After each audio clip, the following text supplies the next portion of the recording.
Are you looking for a faster video? Well, today it's a live stream and I know you're probably looking for a really nice and tidy edited down video, but I have ways for you to make it faster. You can click that little gear on the YouTube settings right there on the video and adjust the playback speed, make me sound like a chipmunk, and it'll go a lot faster. You can also look and see if there's timestamps for this project in the description, and if you're on a desktop, you can hover over the time bar at the bottom of the screen and see if it's chunked up into chapters, and then that way you can go directly to the step you're looking for.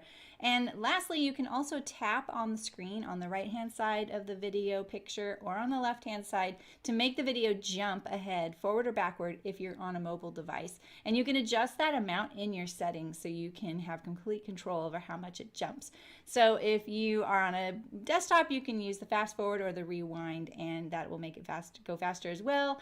You can also enable subtitles, and the little CC on the screen will enable closed captioning. That way, if I am a little bit harder to understand with that double playback speed, the subtitles might help you out. All right, well, I know that it's not a nice little edited video, but if you sew with me, we'll get there together and it'll be lots of fun. And now for the live stream. Happy sewing!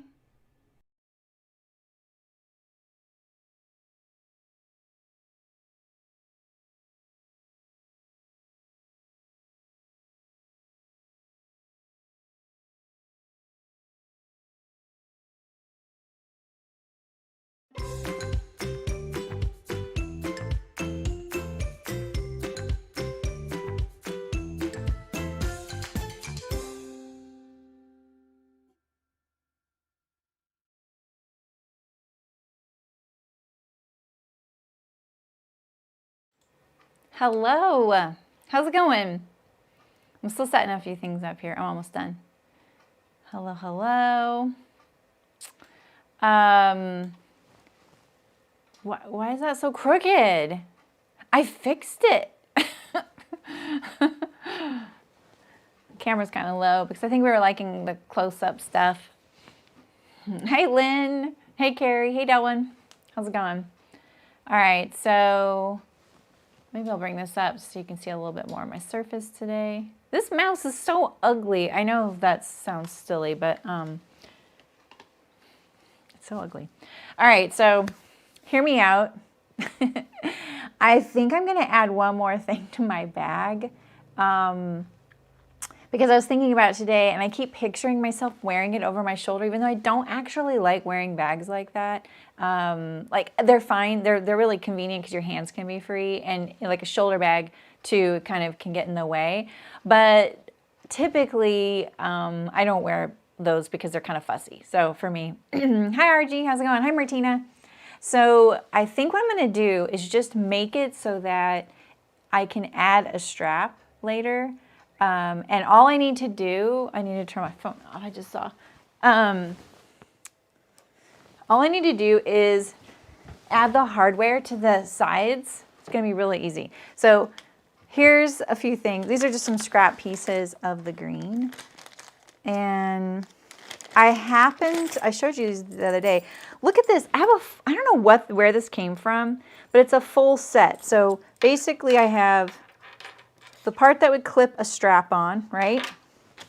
And then this is what you clip this hook to, right? Like this, right?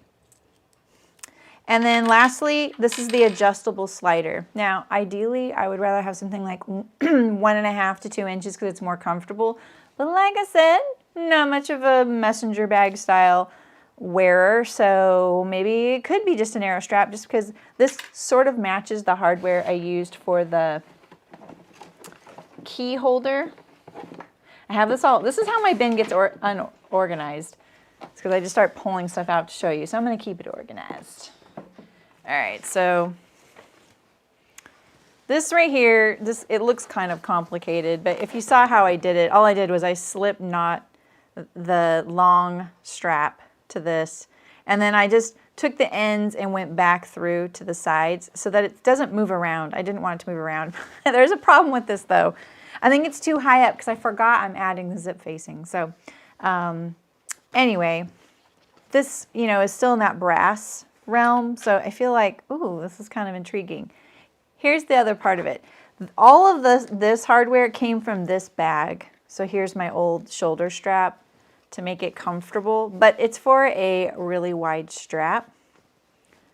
It just occurred to me that I could just make it narrower. Huh.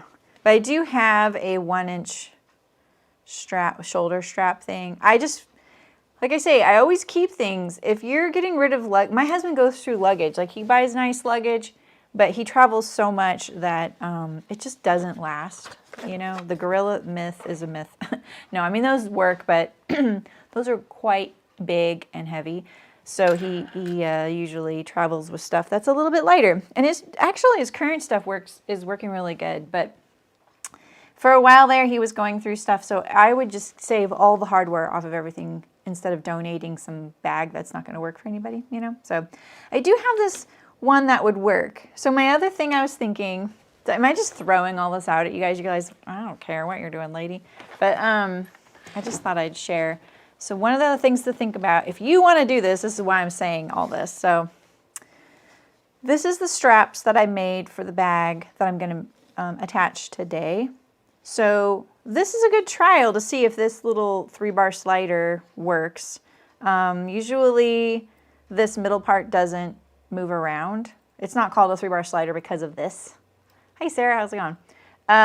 It's called a 3-bar so that you can, you know, adjust your strap. So this is how it works. It has to be able to go through over under, right? And then it needs to go back over this one and under this one, right? You can make it so that your strap, you know, like the wrong side doesn't show. But look, it does, this actually works. This is actually thin enough to be used in this. And then just so you know, you would have something like this right here. So I actually do need at least one more of these.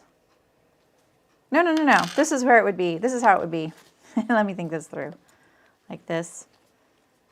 This stuff seems so mysterious, but you get kind of good at figuring it out. So, upcycling, exactly. So you have to have this go through something that can slide, right? So then that way you have this adjustability, right? So now I can push my strap. I don't have very much to adjust here.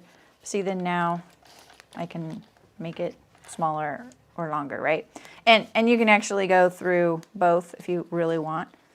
You know, it looks nicer sometimes, but then you would have this little wrong side showing, right? Hey, Barbara. Like that. So then you have an adjustable strap. And then the other end of your strap is sewn to this, so then it also can slide, right? So all I would need to do is make the strap. I could put the hardware on all the heavy stuff onto the strap. And then if I want it, it's there. If I don't, I don't. And the only thing that's on my bag is these that I would clip it to. So I feel like it's a good plan. It means I just need to make one more of these straps. It also means I need to figure out, like, would I be okay with, you know, this kind of more industrial looking shoulder? Maybe I could just make something too, right? Oh, there we go. Like, don't you feel like it kind of changes the look? It fits in there really nicely though. Hey Mary, did I say hi to you, Barbara? That fits in there so well. I feel like patting myself on the back that I actually got that strap so even, you know. Anyway, I can think about this later. All I need to do now, if I want this option, is to attach these to my bag. So, just thought I'd bring you into the madness here. All right, so the other thing I thought about when we were done yesterday is that this might be too high up now because I have this 1-inch facing that I'm sewing to the top there, and then I have the zip facing as well that's going to hang down. Now, I do feel kind of like I am sewing a prototype right now, which is kind of unfortunate because I would really like some of this stuff to be figured out, you know, because it's my bag. But I do have enough space here for my 1-inch facing and to maybe put something that will hold this, you know, little hook on either end, right? Because this is how this is going to be. This is the sides of my bag. So essentially, you know, this is the outer and this is the lining. I mean, one thing I could do, I could take a piece of fabric and just cut it off this end and sew it to this end, you know. Maybe I can copy that thingy in the green. Oh, yeah. Right? Like, do we think my machine could sew through this? Or I actually have felt and then just make a wax one. Yeah, I think so, you guys. All right, so we'll do this at the end of the stream. Let's go forward with the bag. But I love that idea of that. And I have a lot of wool felt over there. I even have it in this green, of course. I don't have thread in this color ever, but I have fabric in this color.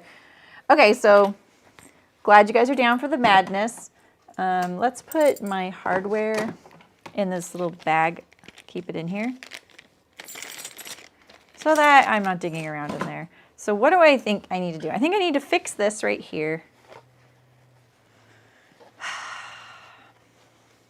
Because this is what I'm thinking. So this is the facing, right? It goes, it's going to be 1/4 inch narrower, like this, right? But from there is my zipper facing. And so when the zipper facing is not being used, it's going to hang in front like that. So I do think that, I mean, like there'd be a zipper right here. I do think this could be a little lower for convenience sake. And I think the easiest thing to do, honestly, would just be to seam a piece of fabric above this and chop it off the other end. No, it doesn't, Libby, exactly. Wow, right, Barbara? Wax and felt, exactly. I love the idea of making one. So, yeah, it doesn't have to be industrial. I don't even leave the house, so I'm just using.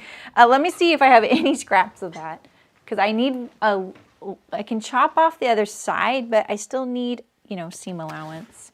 And I really, like you saw on my wallet, I pieced together every scrap of fabric I had on that.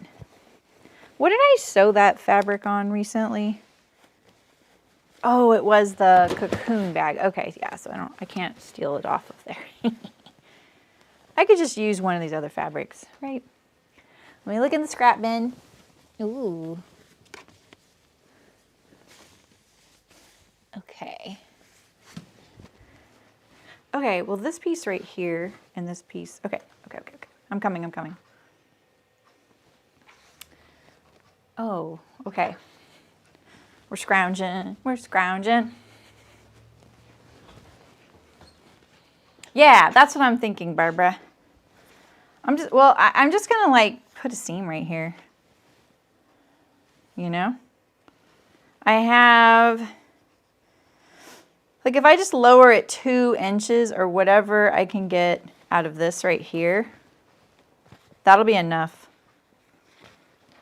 So I don't think this will take long either. So what if I did that?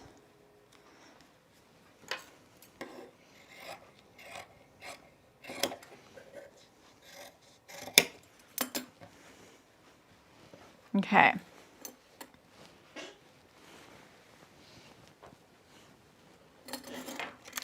And then these are scraps right here. So let's, that's pretty funky, huh?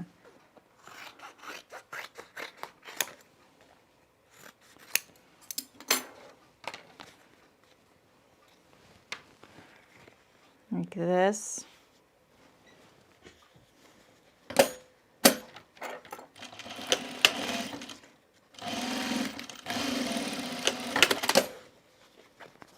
I'm gonna open, no, I'm not gonna open the seam.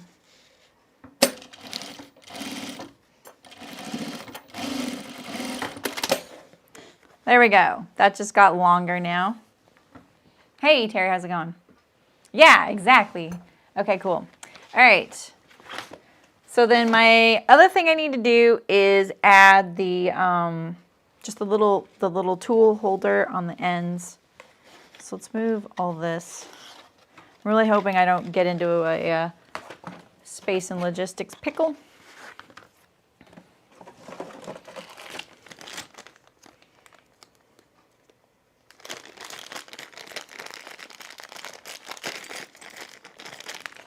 I do need to figure out, can I cut some of this off? I feel like I can. I made these, well, hey Fiona, hey Nikki, hey Amy. Oh, I will, Delwyn. I'm gonna make sure, I'll just lay it on there and then cut it off. Okay. So if this was attached, okay, the other thing I thought of is I'm probably going to have to shorten this pocket right here. This is my gusseted, the laptop sleeve. I'm going to have to shorten it to allow for that zip facing at the top. I think I can get by, but I'm just going to shorten it just to make sure. So I need to do that, and then we're ready to go as far as finishing assembling. If you're new here, welcome. You got your bias, nice. Okay.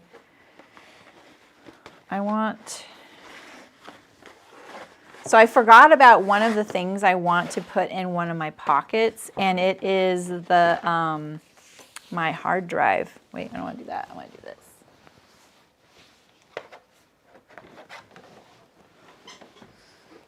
Oh, the strap is not very long. What the heck? How long is this strap? Hey, Robert, welcome. All right, let's see. Oh, it's pretty long. Oh, yeah. Okay. Maybe I'm just... Okay. Oh, cool. Yeah, I saw Dina Ripper post. She was making a bunch of folded bias.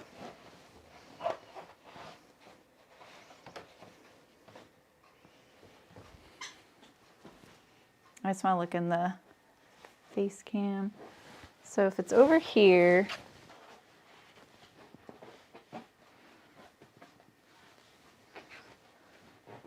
it's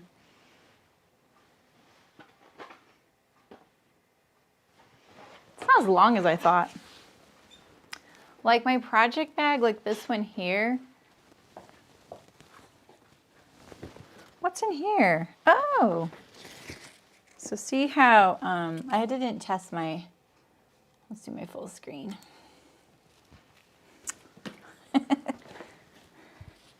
So this is my project bag, and I like the way your arm kind of holds it shut like this.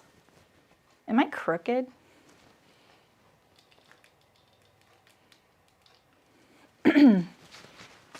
Right?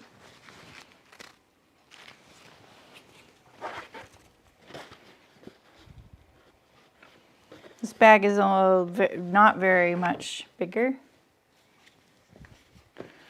And it's definitely deeper, front to back. So if this strap went all the way down, I'm going to compare the length of it real quick.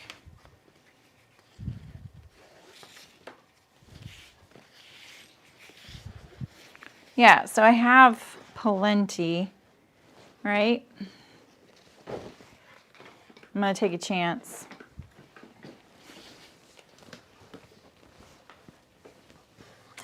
Okay.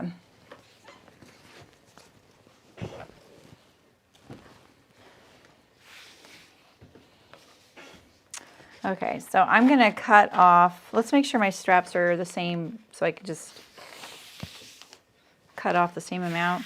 I just want to have a little bit to cut off for this holder. Did I already lose one? God. No. Yeah.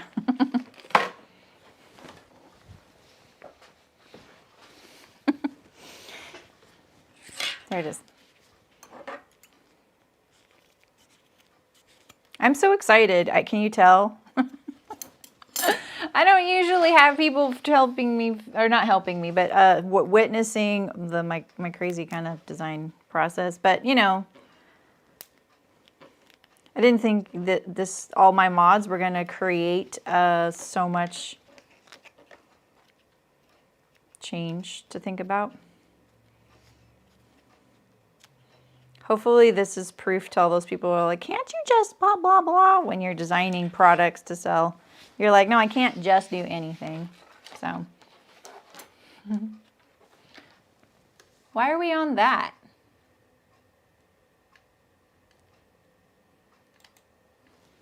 You guys are so funny. You just tolerate everything I do here, don't you?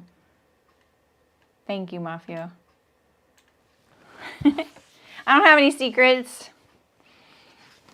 I do, but I don't want you to know that. All right. So I just need a little bit to hold this majiggy, this D-ring. I need a space for my machine to go by, and that's about it.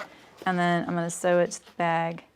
So I actually think I can get away with about, I'm going to take off this much here, off both straps.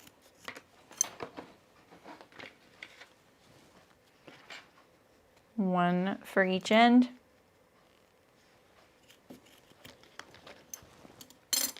Okay.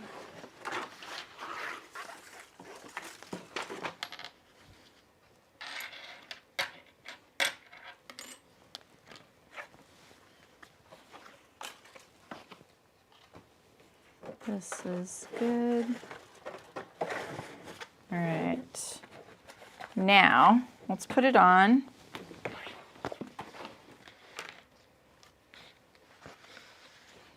We just need 2 of these to go across. Let's just utilize these corners here.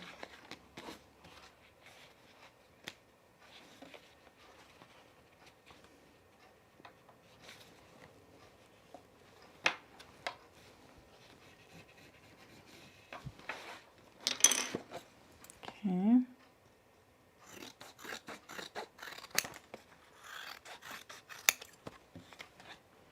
And we'll make it about 1.5 inches wide. I'm rushing, and I shouldn't be rushing. I feel like I have to get back to where we left off yesterday, so I'm sorry I'm like rushing. I know you guys don't probably care as much as I do. All right, 1.5.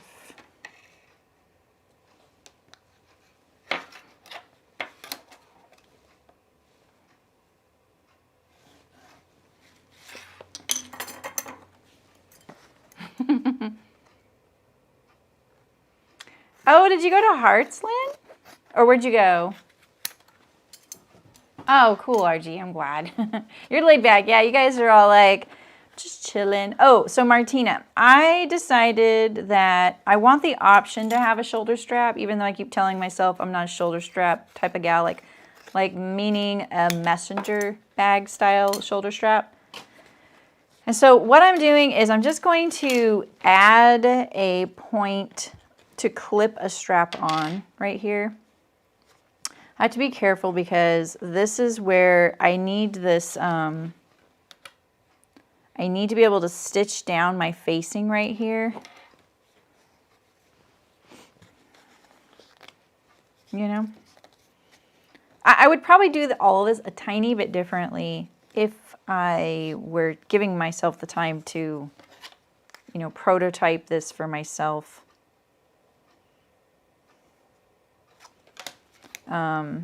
I'd probably refine this a little bit. Like, I'd probably actually make it integrated with this flap right here, you know? So this is what I'm doing.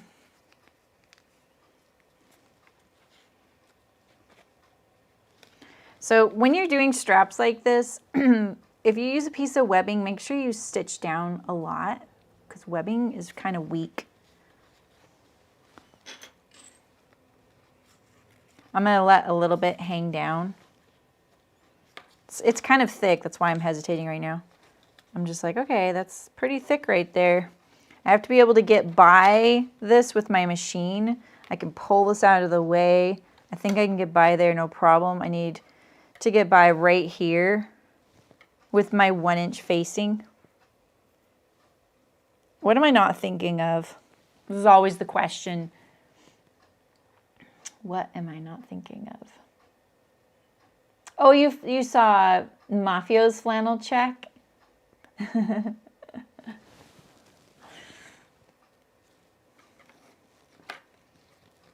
All right, well, worst case scenario, I have to go back a ways.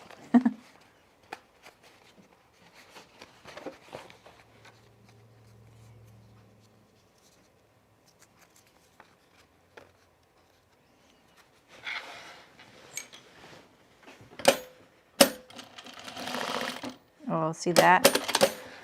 Look at that.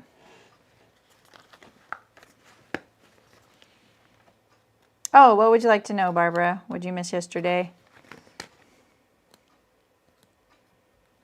I'll go over all my pieces before we start assembling in just a second. We're pretty much almost to the assembly phase. I just keep, you know, fussing around with things. Changing my zipper foot.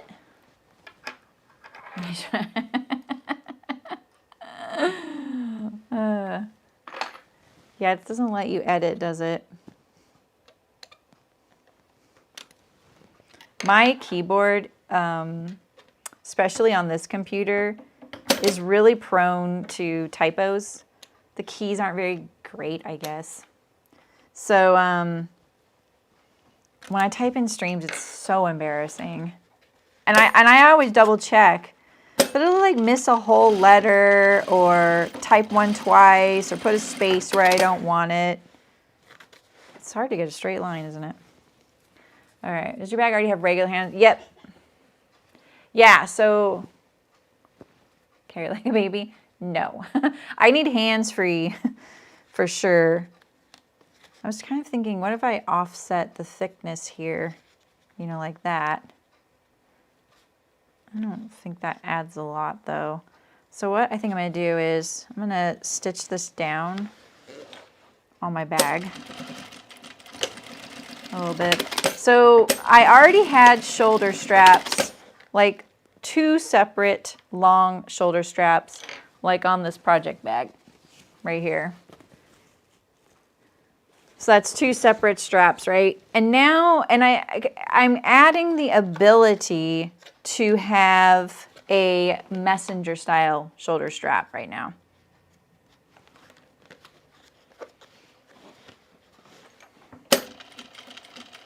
I wish I could, I want to put my regular presser foot on for this. The zipper foot's just, it's kind of slippery. So there we go. Now I can just clip into this using that hardware.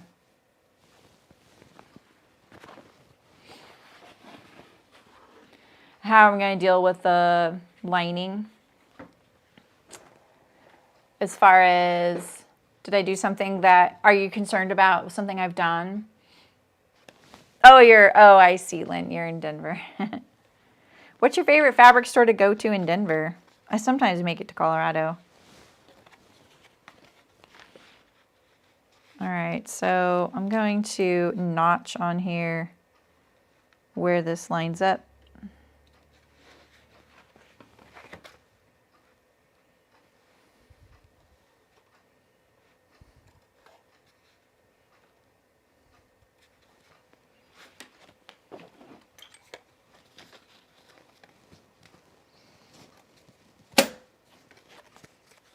How it would be added. Well, the original Ideal bag pattern, you pull through a hole in the lining. I don't bind it. Not like a lot of my bags that are bound shut. This one, you pull through a hole in the bottom of the lining. I'm still going to try and do that, even though the wax canvas is probably going to be pretty tough.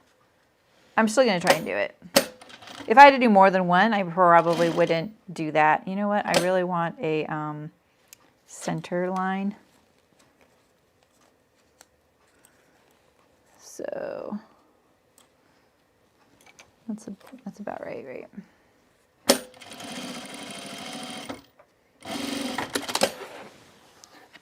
Okay, here's my other one.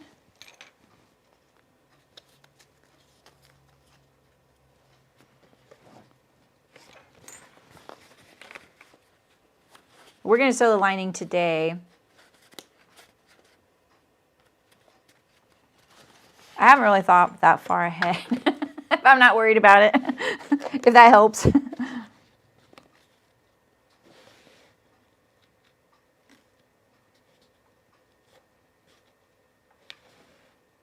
Oh, right, I stitched this down here, okay.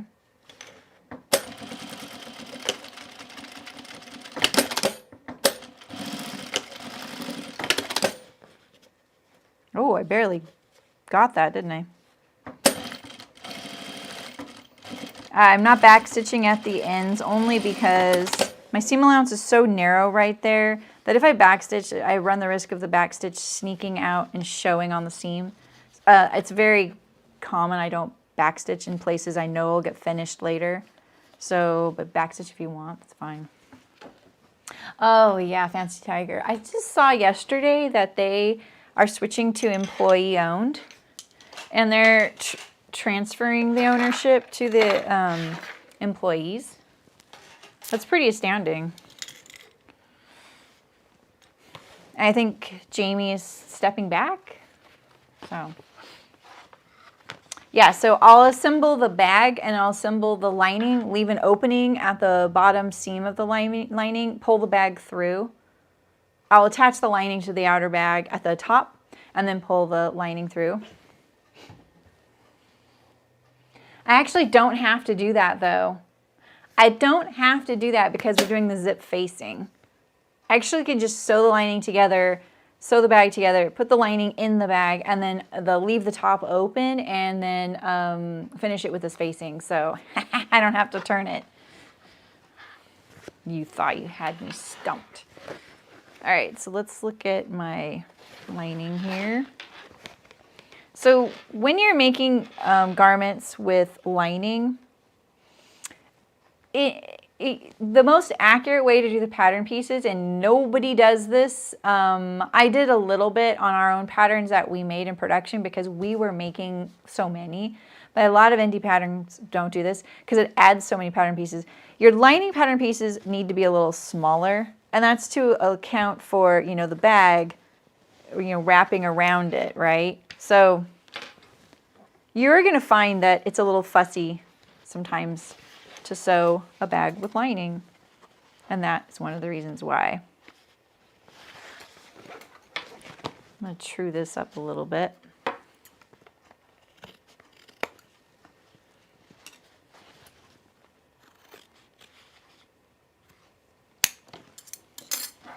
So I could just, you know, lay this lining to this one here, and honestly, look at that. Maybe I should just trim this a tiny bit. I don't mind it being a little shy of the seam allowance to the edges because once the seam allowance is in, it'll cover up this little corner that I'm missing. See that? Because the seam line is right here and right here. It's not ideal, but at least it got me a wider piece by 1/4 of an inch. So, you know, I can lay this on here because I added that little section down there.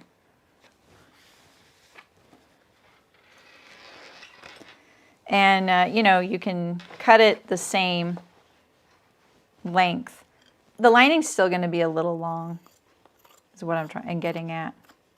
So the line will feel a little baggy inside. All right, I'm going to save this little piece. You never know. Did I sew the D-ring to the wrong side of what? Did I? I don't think so. Do you mean the wrong side as in lining or outer, or do you mean left or right? That's what I want. Because then I can, this is like the bag perimeter, you know, the sides, and then I can clip a shoulder strap to it. Oh, okay, cool. Yeah. It's probably hard for you guys to keep track of what's what, you know, because it's not your project, so it's hard. Okay, so let's think about this now. So we have our sides are done and ready, except for the water bottle pocket. So let's add that. It goes to the lining. I'm going to do it to the, not the key side, because I want my keys banging on my water bottle. So let's find out where the corner is. It's about right here.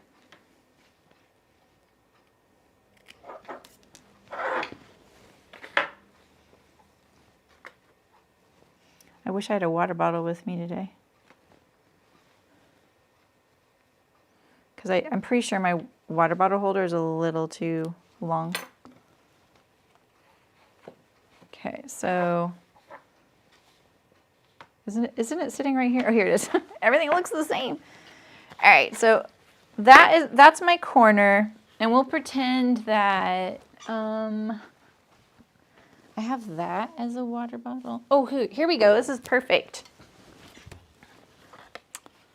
So if this is the corner of my bag, right?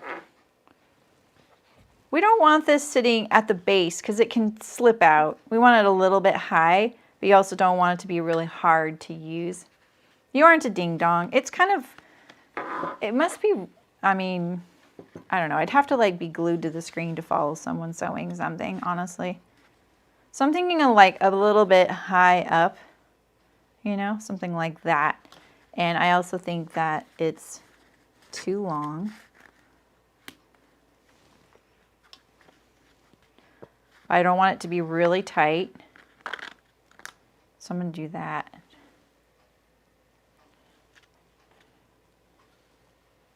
So if that were there,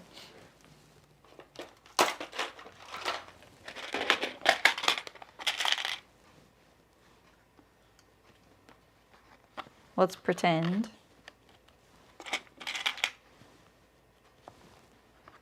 And then I said here, right? Like there. Okay. Ugh.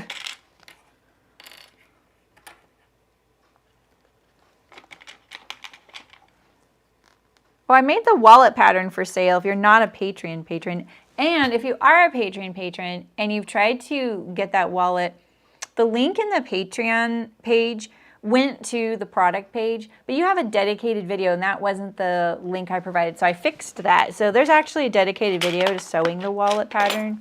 And I fixed that link in the Patreon post where it has all the patterns. All right, so let's pretend like this is my bag, right? And this is the corner. It sits like this. Can I do this? Oh, cool, Fiona. Nice. All right. That's not really... I want it to sit like... This is where it would be, right here.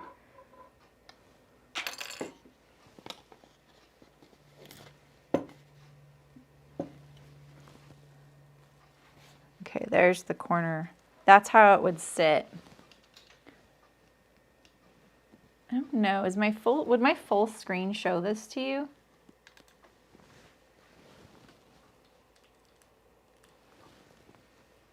Like that. That seems pretty slack still, doesn't it?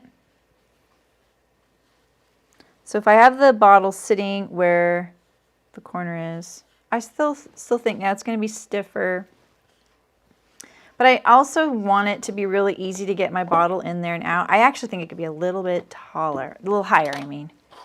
I'm just going to slide it down, but I think that's the size I'm going to go with. I'm going to slide it up, I mean, just a little bit. Right there. Nice. I don't know, Libby. I guess so many people use air, and I've always been conflicted about that because I wonder if it like pushes stuff in there, but then I see the sewing machine mechanic use it and I'm like, okay. All right, so these are the two notches I want. I'm gonna put a clip to, there's probably some notches on this lining that are incorrect now because I slid everything down from when I extended it.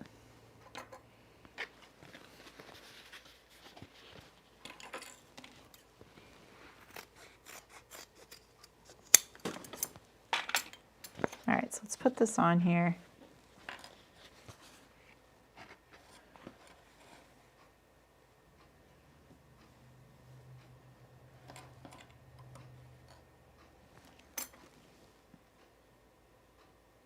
It's kind of amazing how much designing goes into every little detail of a bag sometimes, isn't it?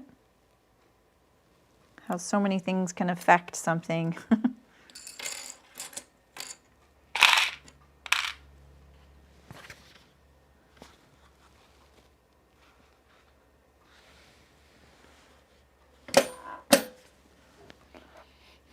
It's kind of an interesting sewing angle. Huh. I could do that. What do you think of that? That's kind of weird.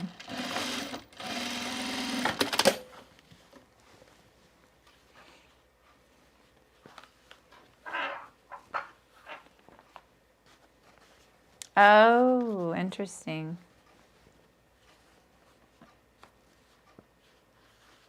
Oh, you know what, Megan? I'm using a glass one right now. I did look at that though. So yeah, I am using a glass one right now, and it's really big, and it's not one I use. It also has a lot of grippy stuff on it. I'll show it to you. So I use a stainless steel bottle because my husband works at Clean Canteen. I think I got that crooked. This one. I thought, for a long time, I thought I was allergic to nickel. So he got me that. He was so sweet. He was like, I don't care that they're a competitor. It turns out it was something else. So I got this a little off, I think. Let's see. If I fold this in half, I know 1,000,001 ways to check to see if something's straight and true. Yeah, look at that. See? So this needs to go down that way more. Otherwise, it'll pull funny in my bag, and it'll be really annoying. And it might even be hard to put the bottle in there. So, you like that angle? We could do more of that. Well, let's do it.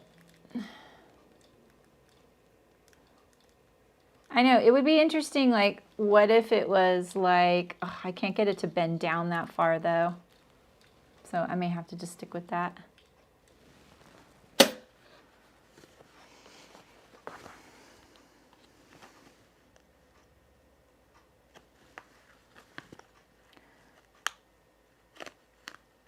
I never have days where I'm like, I don't feel like a face cam today, but maybe now I can.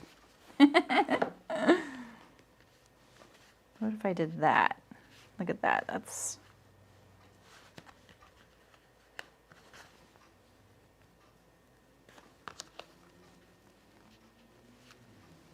Okay, those notches are perfect, so I just need to actually use them. It's kind of awkward because the canvas is so stiff. But I'm the boss here, so let's just make this nice and flat. And let's find my notch.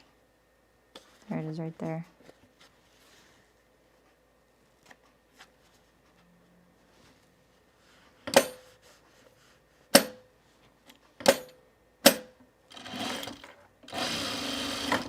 All right. So now we have the inside sides are ready, okay? We have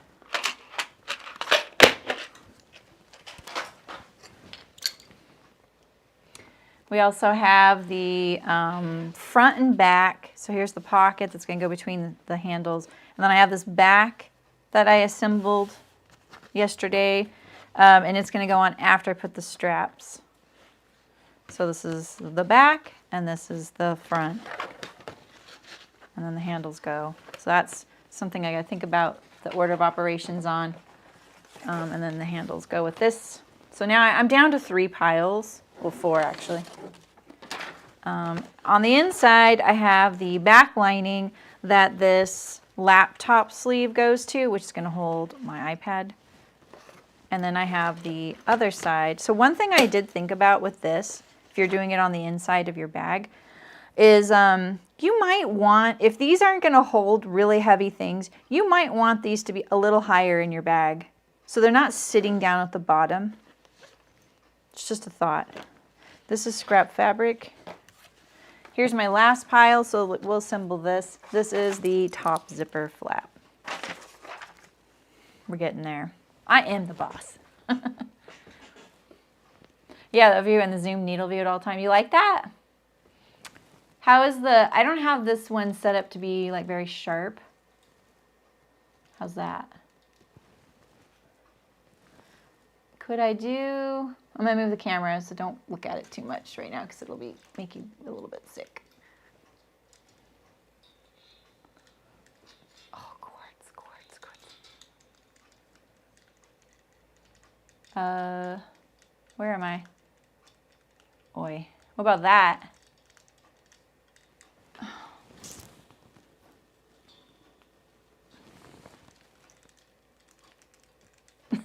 I don't like that. What do you think about that? Hey, D-Mac. I am the Oz. Yeah, Fiona, I would. Now you need 3 camera angles. If I could only. What do you think of that? You want that? Or do you like it better the other place? Fiona, you do want to do that, but just be careful that your feed dogs don't scratch the fabric. But if you're doing it right sides together, I shouldn't worry. You shouldn't worry about it. Yeah, thanks, D-Mac. Me too. I'm into it. We're playing around with camera angles. Do you guys like that? Or do you want me to go back to where it was when I first put it down there? It's kind of doing my cords.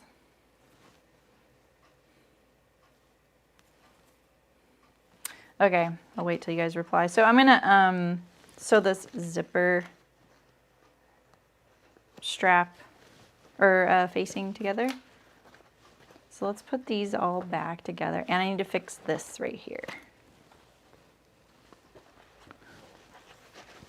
Now it's great? Okay, cool. You got it. You guys are the boss of my stream. To a point.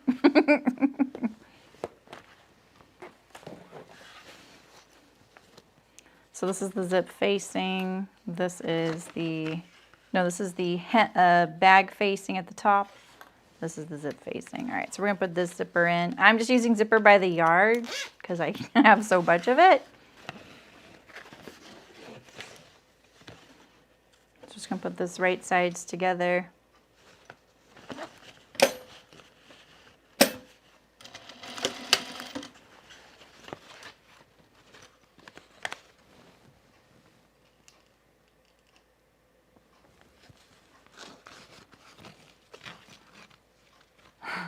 Oh no, Fiona. I find zipper tape is extremely unreliable too. It's very wiggly. Angle face cam down and zoom and it'll be great. I can't angle it anymore. Wait, can I do this? I can do that. You want me to zoom? I think I can zoom. We haven't maximized the zoom on that. What was that? Oh, Malin? What the heck? You're already a mod. You don't need to do that. Thank you. She must be here somewhere. All right, here we go.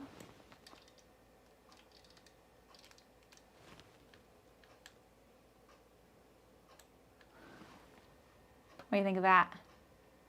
It's a little bright.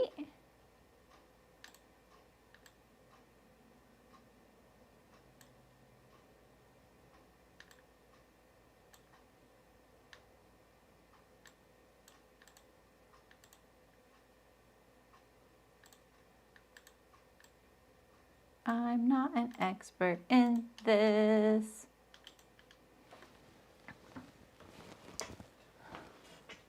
You're getting a 1970s safari feeling. I'll take that. I'm gonna top stitching the zip tape. Yeah, exactly. Yeah. So zip tape itself can be really wiggly. There's something about it. It's also really, oh, and this is another problem. So you see, this could be how to cut it. I'm not sure. See how now this piece is much longer? That's not going to be a problem, but still, it can be.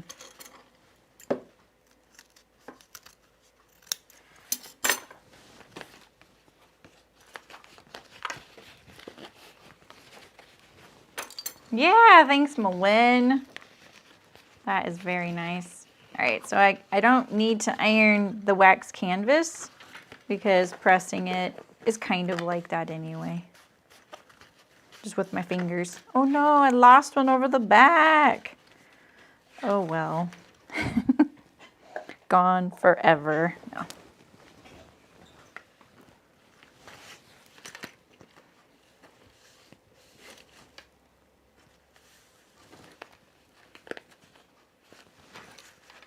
Pull, pull, pull, pull.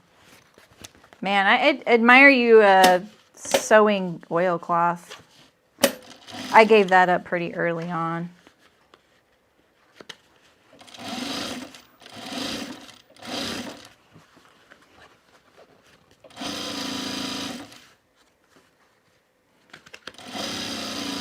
They have a really great oilcloth selection. I'm pretty sure it Hearts. I have quite a few that I use on my table because I've told you guys this story before. My table, when I moved here, it was 110 degrees and we had just moved from somewhere where it was 55 degrees. Okay, so this one I'm sewing with the canvas on top and the other one I sewed with the fabric on top. I always figure this out every time which way I should do it, and then every time I forget. It's the same if you're just doing the zip tape to something without it being in a sandwich like this.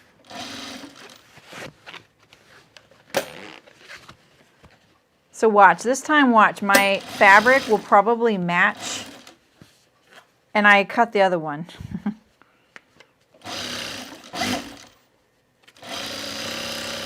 Look at that, everything matched perfectly.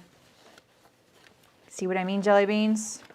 So anyway, like I said, it was double the temperature here, and my table's antique, it's old. I got it at a yard sale. And yeah, zipper tape is kind of loosely woven. And if you pull on, like if you cut it, it's really weak too. And so the varnish, or whatever you want to call it, the stain, I don't really know that kind of technical stuff.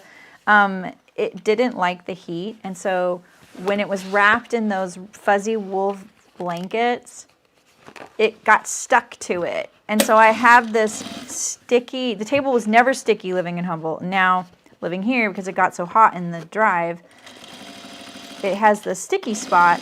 But then the sticky spot ended up being covered in the wool felt blankets that you wrap your furniture with, you know? Boy. And so I've been, you know, of course for years meaning to refinish the table. Like I'll ever do that. And for the time being, I just put oilcloth on them. That's my incredibly long, useless story about why I have lots of oilcloth. So, yeah. Yeah, right, lava, exactly. All right, so this is the zipper top. I'm hoping this is working the way I'm planning on, but yeah. All right, so now I'm going to sew across the ends here.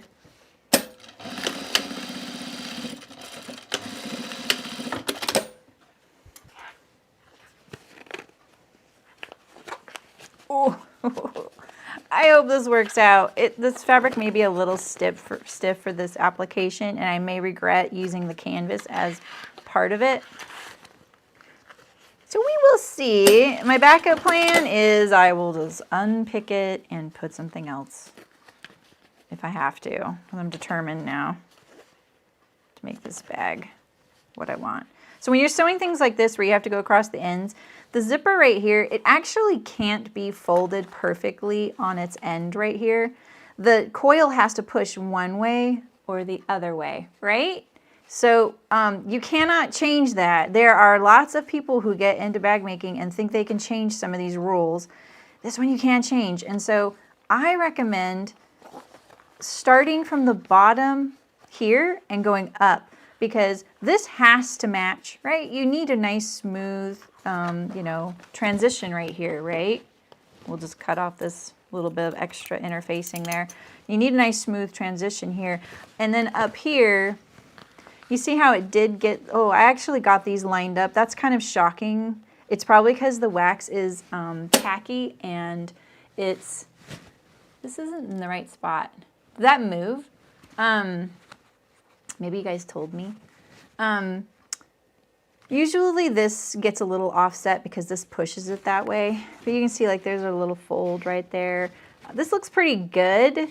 I've also sewn thousands of these, but you will sometimes see, and it depends on also the weight of your coiled chain, it will push one way or the other, and you can't do a whole lot about that.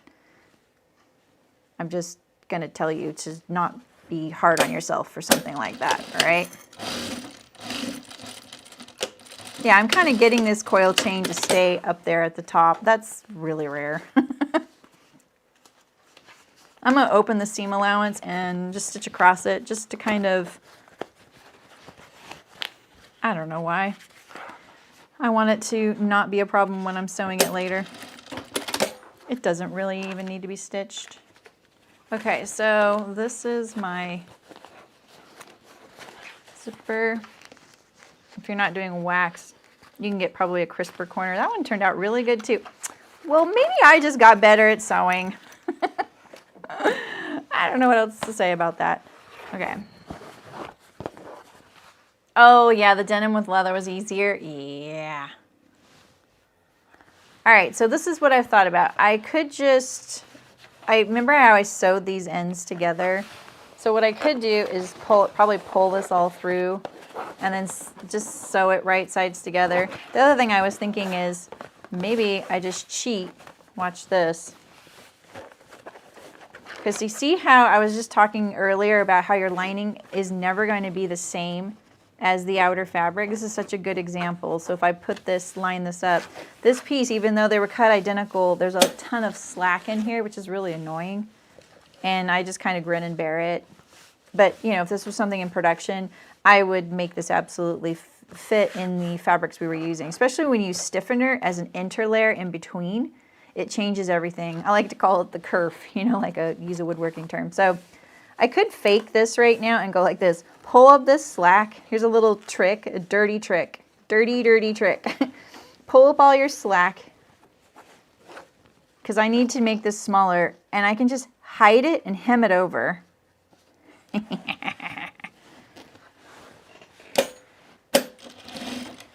Why not? I dare you to tell me.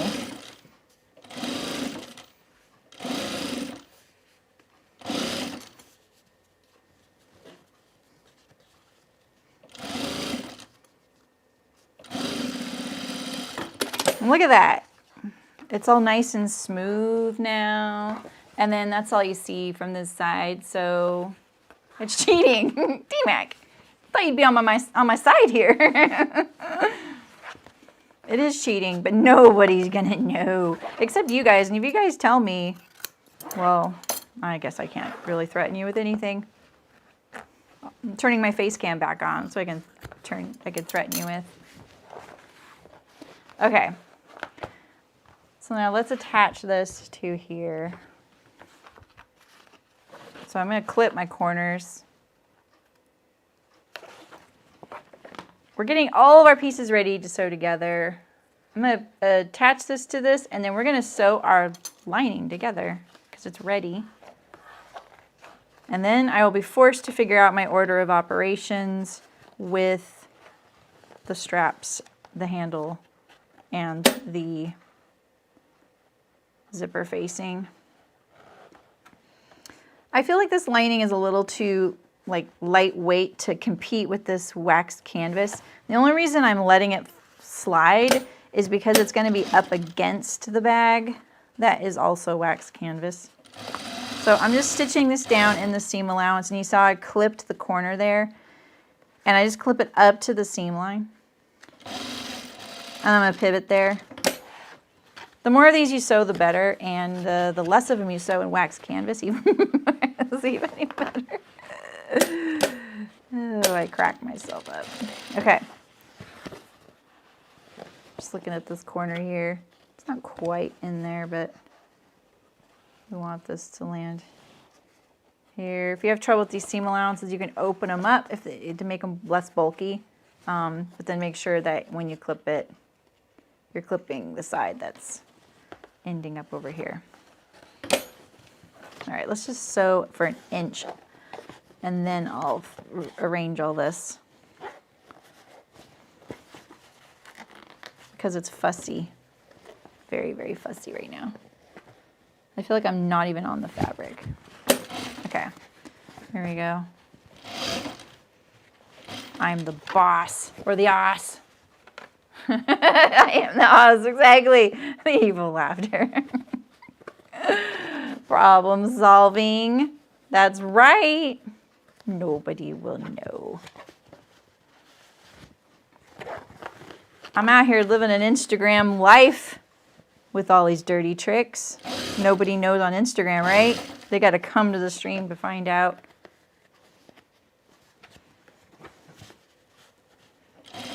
My hands are doing a lot. Maybe the face, that cam. Why is that camera moving? It's not. Okay, it's okay. But I'm doing a little bit of a circus act with my hands right now. I should have used the binder clips.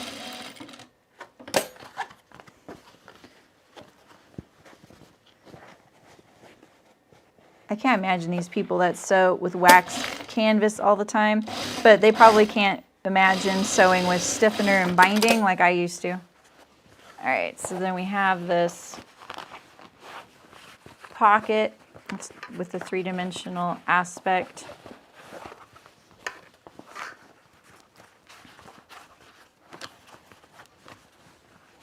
And it has this little, billow sticking out like that. Yeah, Martina, that's what I've been talking about. That's because people don't take the time to create different pattern pieces for their lining. That's why I just did that evil little trick. Okay, let's sew our lining together.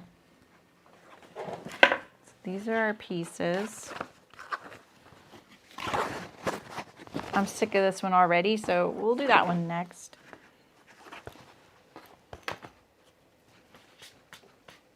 Okay. Do I have I think I'll put this side, a preference is what I would say, preference. I'll put the bottle on this side and the keys on this side. And I'm of 2 schools of thought if you're gonna sew something like this with corners. Sometimes it's easier to sew with the straight piece on the bottom, like this, because then you can just pivot. You can clip into this and pivot. And you can do the same thing on this side. Honestly, can't remember my preference. So if this, I want that over there, right? Okay. Yeah, I think it's a little easier because it's easier for me to clip into this layer because it's up top. So let's try that. So line up your top edges there.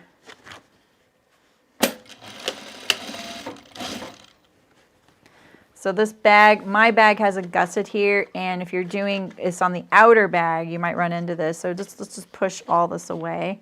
And we're gonna do our best not to catch any of it. This hook is really big to navigate around. We're just worried about the inch that's in front of us, right? Just worry about that. Get past it. Jeremy pulls a lot, so she's trying not to pull right now. There's my corner notch. That corner notch goes to the seam line. It doesn't go to this raw edge down here. It goes to the, 1/4 inch away, because that's where the seam line is. I actually don't really trust the notches on this piece because I've slid everything around. I can't remember if this is the accurate one or not. So we're just going to try and be accurate. We're going to pivot there. No one's going to see this corner down here. Don't worry about it.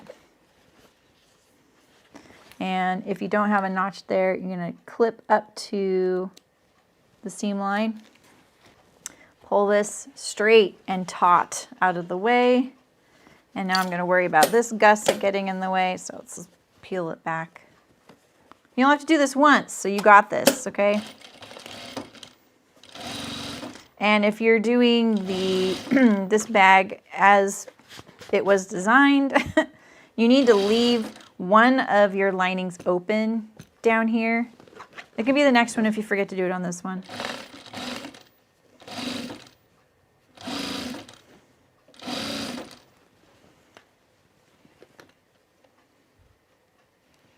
There's that corner right there. That one I know is probably fairly accurate.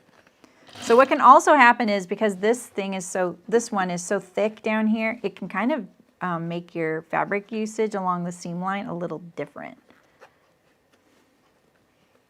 If you get a little tuck in it, don't worry about it, please. It's fine. If you're making and selling these, you're going to get better and better at it, and you're not going to get tucks. You're going to start making your lining piece the right size for the fabrics you're using, and you're going to make it easier on yourself. Okay, so there's our one side of our lining there. Let's clean up this edge right now.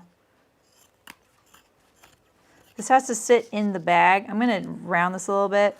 I may even say to trim all this down. I can't really remember. Because remember, this is going to be going up against the outer bag. Because it's the wax canvas, maybe what I would want to do is kind of maybe, you know, press it towards the side or the back. But we'll just see how it sits inside the bag. All right, now we're going to do the same thing. So one thing you want to make sure of is if you didn't hit the corner perfectly at the notch, make sure that wherever this corner is, you hit the same spot across the side for the other corner. Otherwise, your bag will sit cattywampus. Cattywampus is the best word to describe that because I think it really, you know, you really get it, what I'm talking about here. So let's give myself some notches this time.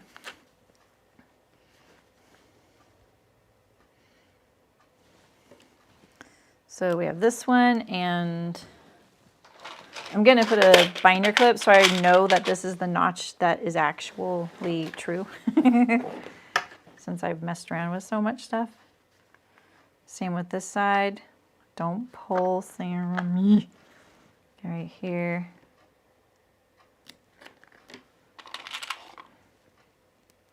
All right, so those are my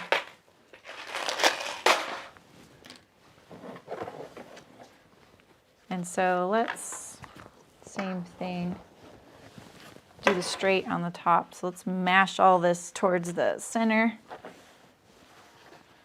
The wax cotton is so nice, you can, you know, I can sculpt it, get it away from the edges. You don't want to accidentally get this fold like into the seam there, and that probably happened on my first couple of these. Get all your threads towards the raw edge so that you don't have to go deep into your bag and trim them, because you may be even sewing something that's even trickier to sew than what I'm doing.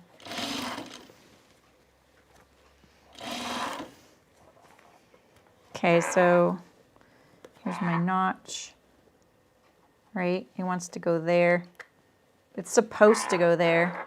But, you know, just attaching this water bottle sleeve right here kind of stretched that fabric out. It made it really rigid. It's also harder to ease it in, so I may get a little bit of a tuck underneath. But you can darn well bet I'm going to make the corner match because I don't want my bag to be cattywampus.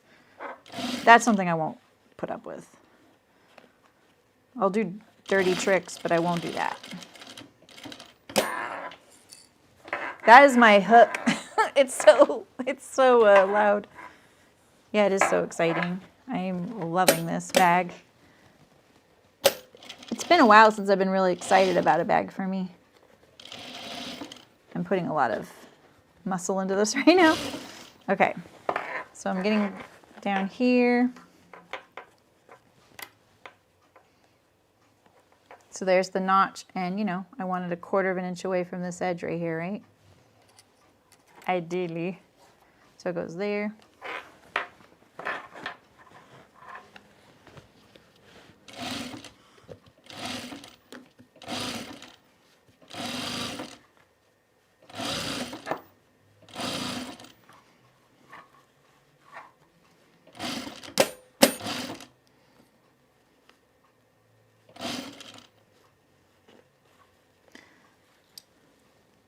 Come on.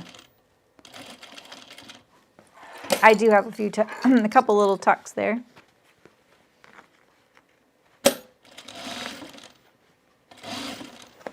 You can see why, possibly, if you can envision using this bag, why you might want those pockets to be a little higher up in the bag. You don't want them to be high up in the bag if you're going to put things that are heavy, because then it'll make your bag kind of, you know, if the pocket ended here and you put something heavy in it, it would make your bag do that, right? But if you can get it away from the bottom, it's kind of nice that everything's not going to pool down there, you know. Stitching the canvas to the back of this really makes it unforgiving. And now look at this, I'm really easing this in. And it's canvas, it doesn't really want to be eased in. Boy, that's a little past my tolerance right there. This is where's the, oh, it's not on this piece. It's the lining, I'm not gonna worry about it. Boy. All right, so there's my lining.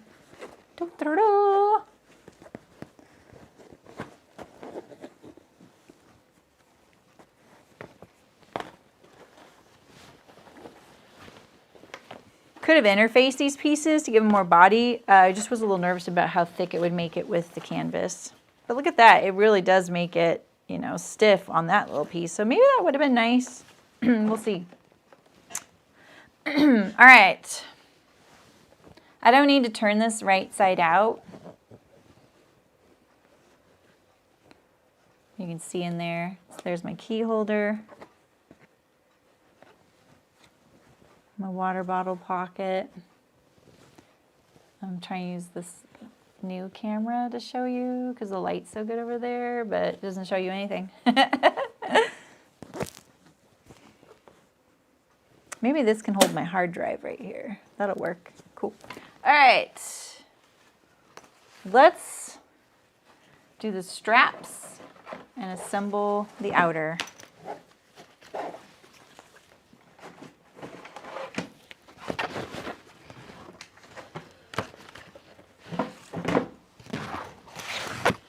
Kerplunk. Where are those little narrow pieces for my zip facing, or my hem facing? Are they on the floor maybe? Maybe they're on the floor. They're not in my bin. There's this, there's this, there's this, the strap. We need those soon, really soon.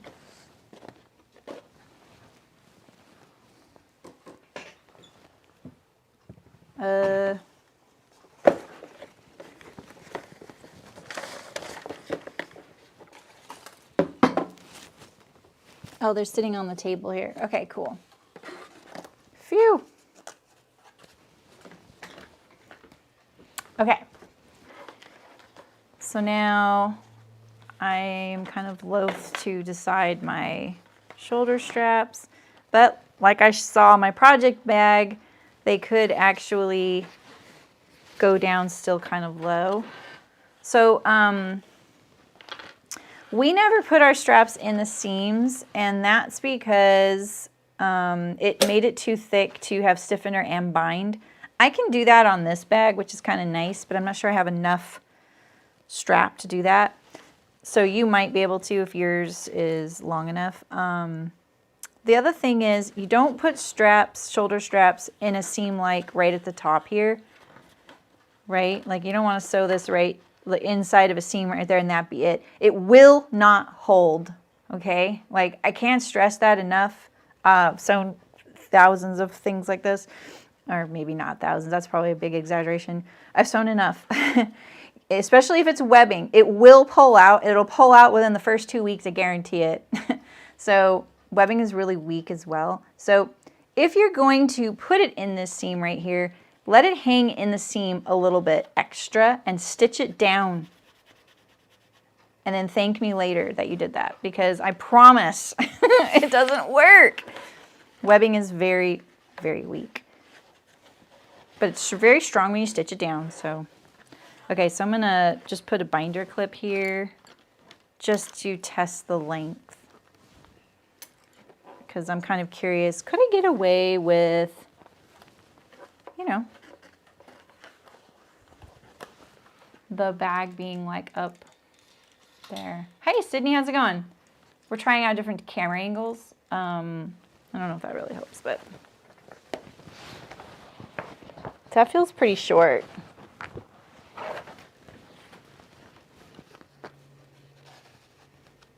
Right there. Let's just do this. And then like this. We'll pretend.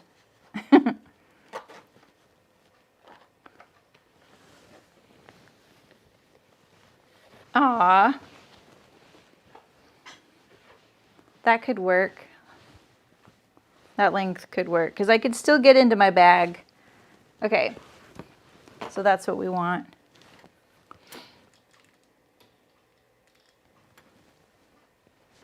Oh yeah, it's a meeting day. Yeah, my husband has a couple of those too. I would just go crazy. I would literally go crazy. But I know the meetings are really, really important too, so we want this to be about 4.5 inches down from the top of this edge.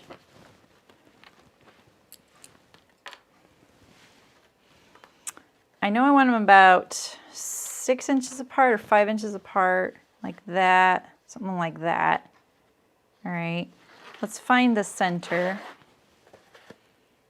I have a notch, but I'm just gonna mark it with the fold, the crease there. I'm wondering if I have, what is this right here? That could kind of work. Using it as a placement.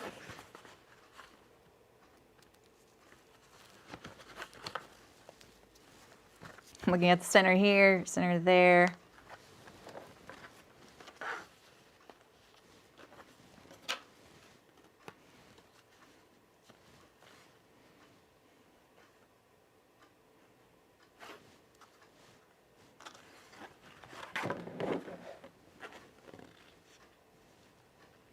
That's really not stitched on my bag for very much.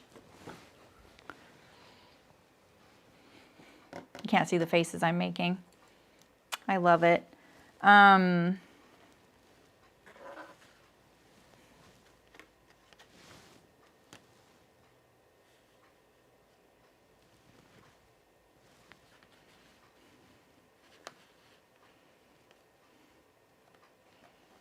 Okay. I have to sew this on, then my document pocket goes on the back here, and I'm kind of hoping it'll cover up the ends like that. That's cool. That's cool. We like that. And then this pocket was going to go under the straps. That ain't happening. So I got to figure that out too. So I think the spacing is going to be the width of this pocket. Right? So that's a little wider though. That's like 7 inches.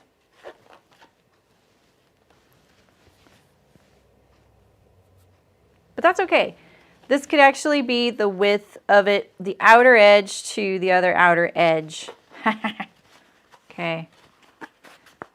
I love it when something just works, right? So this needs to be 3 3/8 apart to the outer edge. Really? Like that?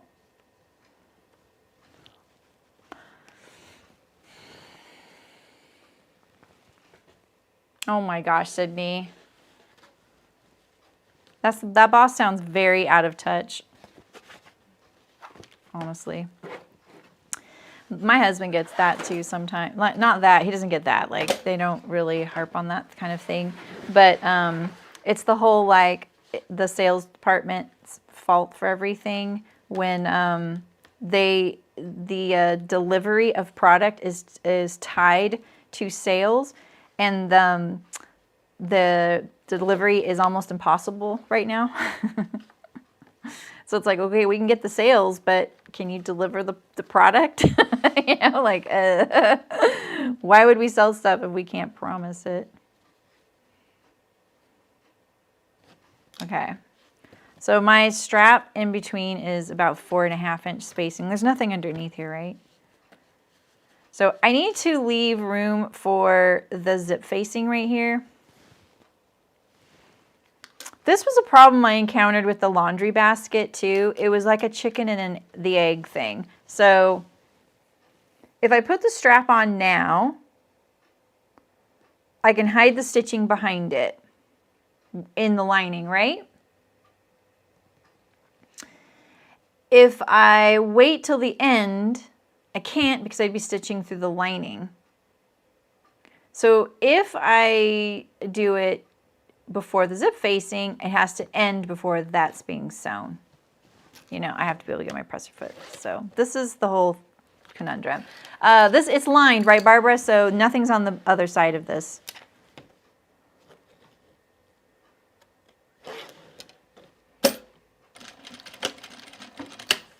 We're going for it. I feel like there's something under here, but there's not.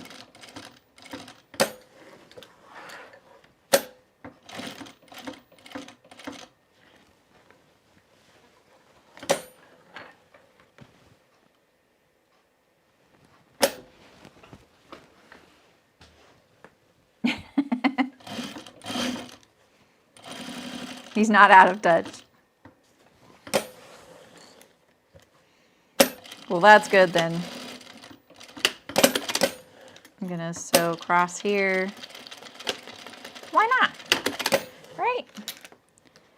Looks cool as long as that lines up with my document pocket. All right, so let's make sure we have the same length here. All right, it needs to go to here. Wait.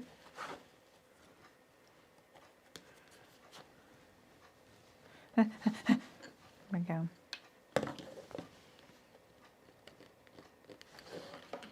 Right, and then this was 2 1/4, 2 1/4. There. I love how I'll figure something out, and then my other self is like, really? Okay.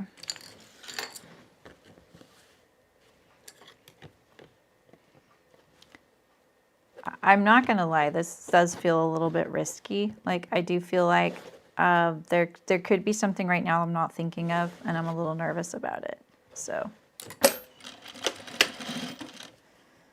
this is the kind of thing too I don't want to get wrong, because it's going to be so visible with the strap and the sewing, and if I have to remove it, right? So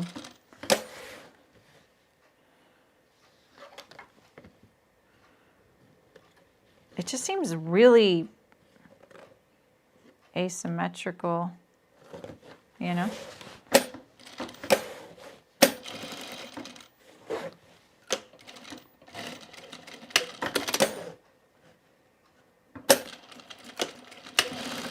Oh my goodness.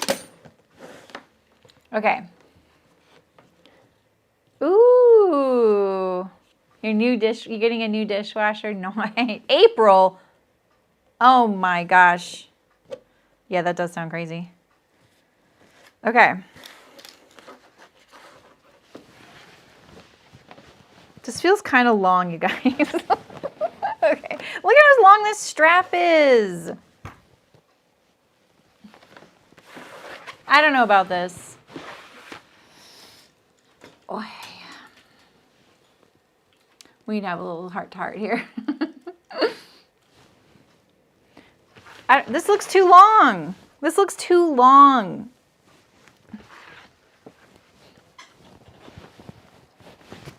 That's too long. Okay, so, I mean, if it was heavy, is it though? Is this, what do bags look like? Is this how it looks? Looks good with my shirt, doesn't it?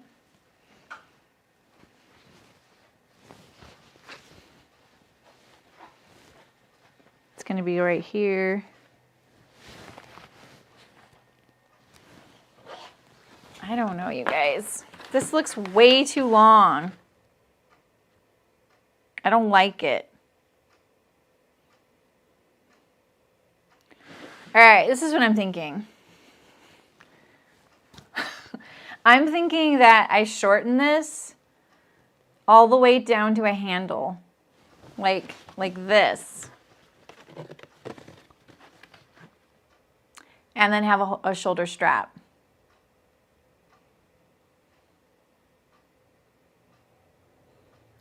Yeah, okay.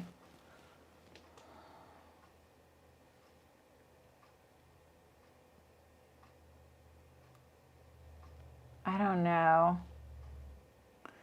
Your son and his family rebuilding after a fire, you're gonna have to wait for so many. Oh, that, you know, that's awful.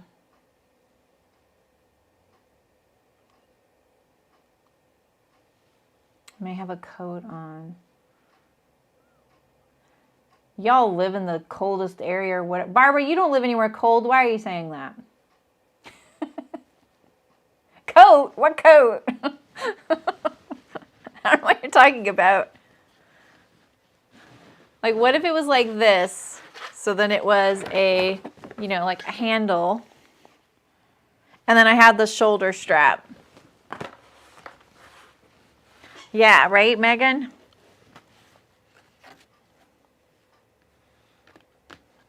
I like the way this looks too, proportionate wise. I visit my sister in Washington. True. I know. I totally agree, Barbara Joy. Yeah, exactly. I agree. I mean,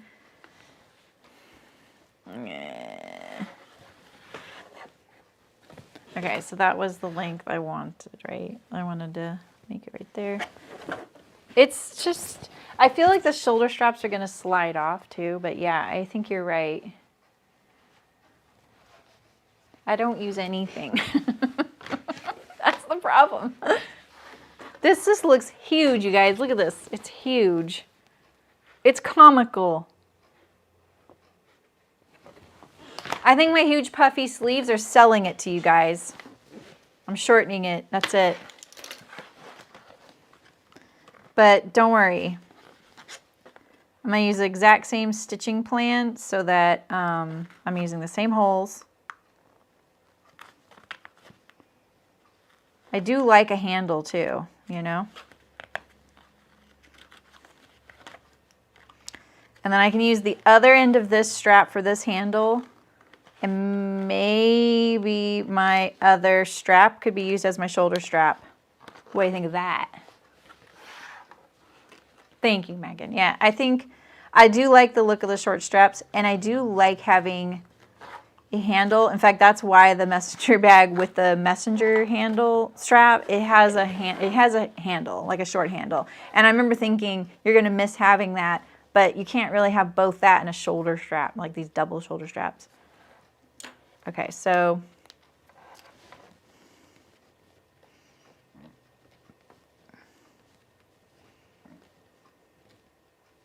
all right, we're good, we're good. So we want this to go here, plus we need a little bit of seam allowance. Oh man, are you kidding me?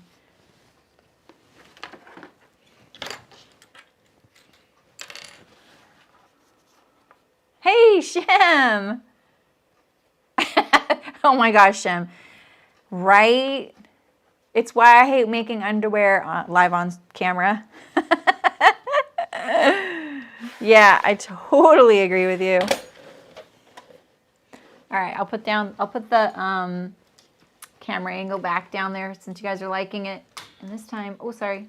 Didn't mean to bonk you guys. I'm going to put it behind. Can I do that? Yes. Okay.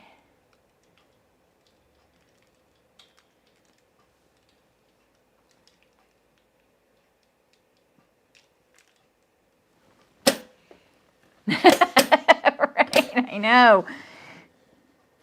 I'm like, maybe nobody will notice.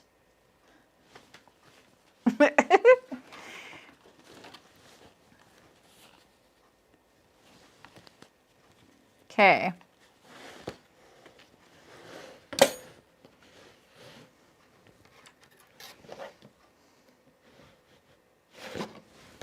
One and a half, right? Yeah, 1.5.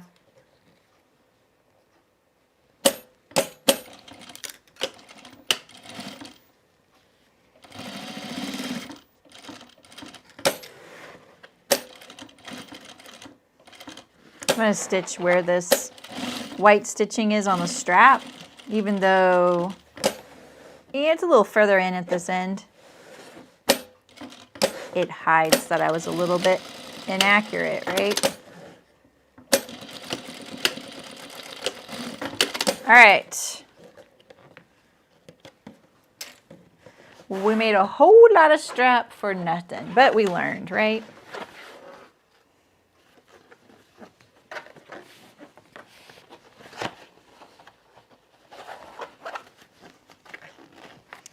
All right. We are getting down to the exciting bits. This is a waxed cotton canvas. And I'm making a bag right now.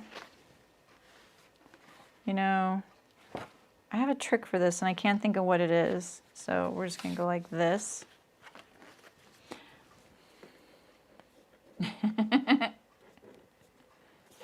To make you laugh. Oh man. 20 inches, Martina? Yeah, right? I think you're about right. I think mine's about 20 on the other one. You have the Juki? You have a Juki, but it's a serger, industrial. Nice. A matching wrist cup, right, Barbara? Necklaces. I could make a choker. Okay. We can't make Sydney laugh at work. Wah. All right, where's that doohickey? This thing. Let's...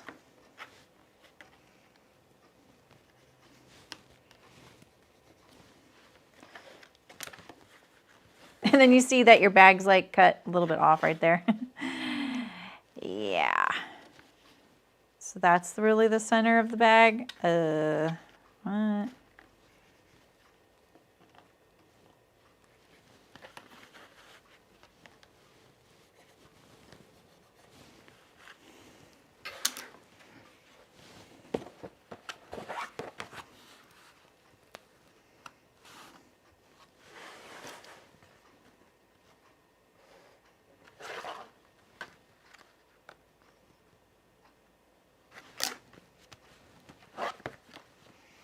Okay.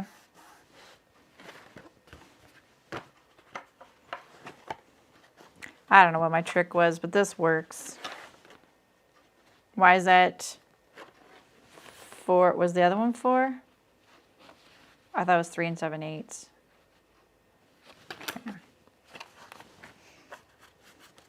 Okay.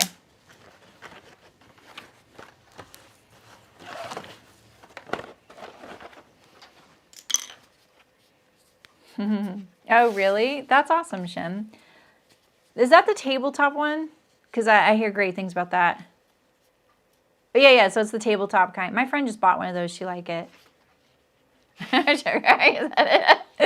Yep. I'm not much for chokers. Okay, so this to right here.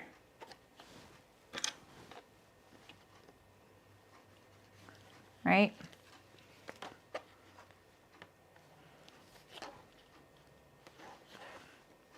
I thought I just, oh, here we go. I switched it over. Okay. All right.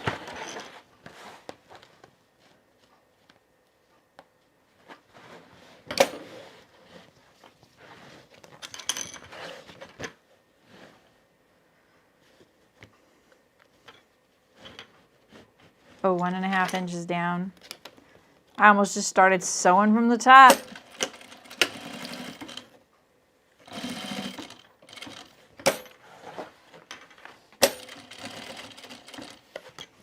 That feels very thick right there, that folded up bit. But it sews really easily. It doesn't feel like it could be a problem on a home machine, but I'm not quite sure. Because I think the canvas, you know, because of the wax, it does make it feel thicker, but at the same time, it is not a very heavyweight canvas underneath that wax. Oh my gosh, you guys!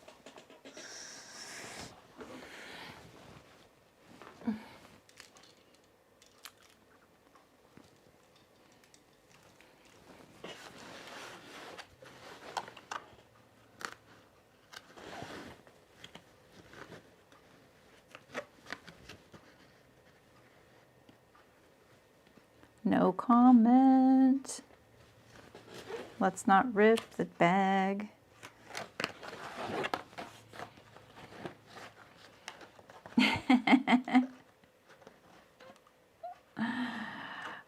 I did. I used the choker. Exactly.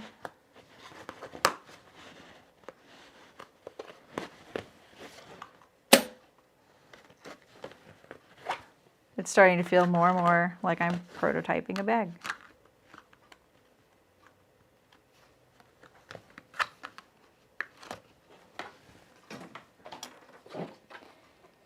Is this the one that, I don't understand. Wait a minute. Oh, okay, so here it is right here. Oh my goodness. I knew I had cut it. I used the other end of this one, yeah. Bad words. Exactly. But hey, I have this nice handy dandy little sewing guide. I meant to do that all along, right? This is also more how I would sew this. I would go from the top, or I mean from the bottom. Oh, I need to remember where to stop though. And it's right there.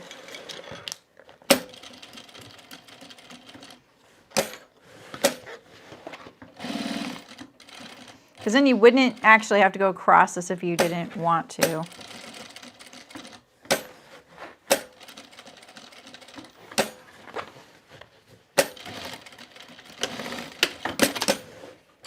You know what's going to happen next is I'm going to run out of thread. I lost my scissors too. Okay.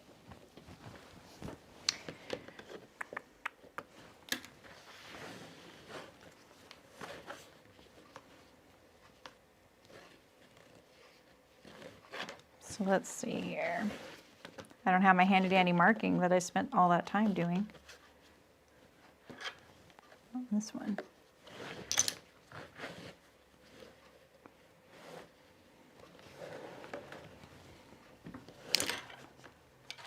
Maybe the sewing fair is trying to tell me something. I really hope not, because the things that are left that I'm worried about are kind of big things, you know, like they are kind of deal breaking. Let's put it that way. I will say that this wax is not gunking up my machine or my needle. Maybe it is and I don't know it. Ooh, we got a little off there because of the seam allowance. Whew, man, did we barely survive that or what? All right, so the chokers are going, we're just gonna store them in the garbage for a little bit. Okay, so we have one back pocket. Here's another good example of how the lining is sometimes bigger, you know, once you're done. That's the thing, when you throw it out the window. Yeah, well. If I wanted my first viral YouTube video, maybe I would do that. You'd see a lady struggling to pick up an industrial machine. Getting, you know, injured just by trying to do it, and it wouldn't ever even happen.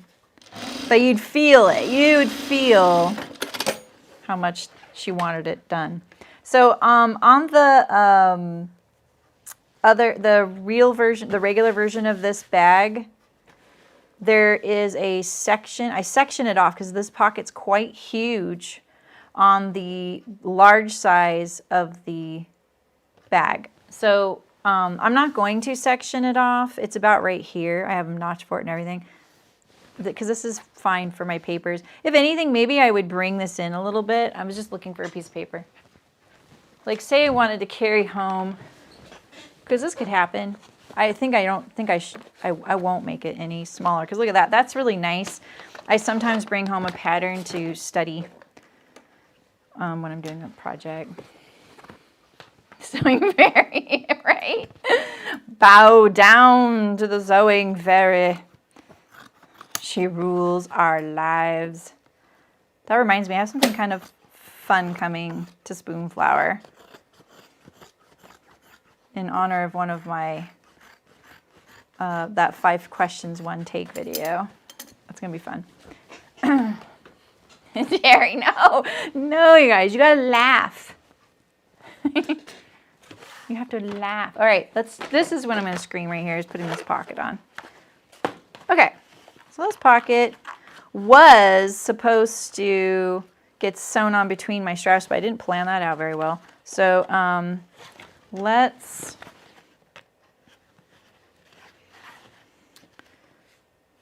that's pointed that way, that's pointed. We'll just leave it like that. All right, so let's, because I have to admit, like, sewing this down, not in a seam, not my favorite kind of sewing.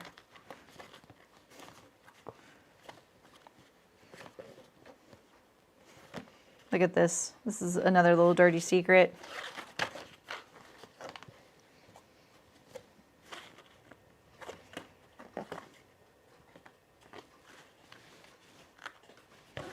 I can put this in the seam down here, which I think I will do.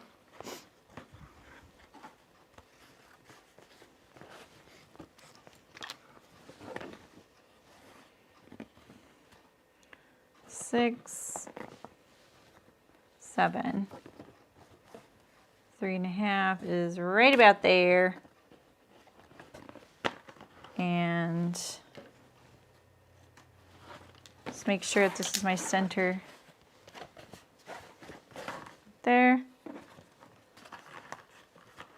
Right there.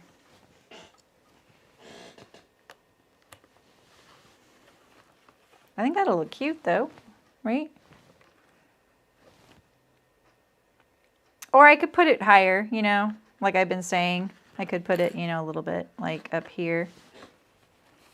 Let's think about this. I have to be able to attach this flat, but I can go through those straps. So I think that'll work. Okay, where's my notch? Okay.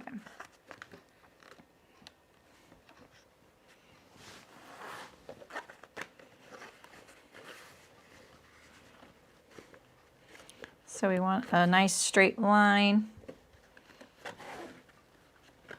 Let's attach this down here.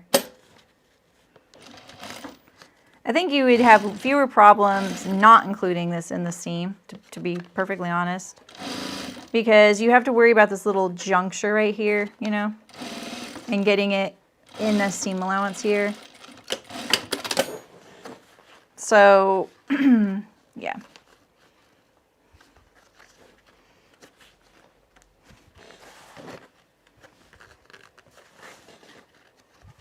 Let's draw ourselves a straight line. This is 3 3/4 away, 3 3/4 right here.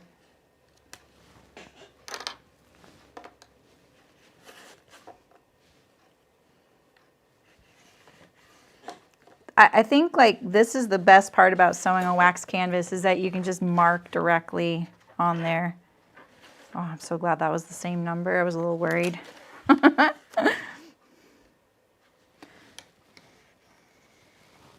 No. Okay, so now I can line that up to that edge.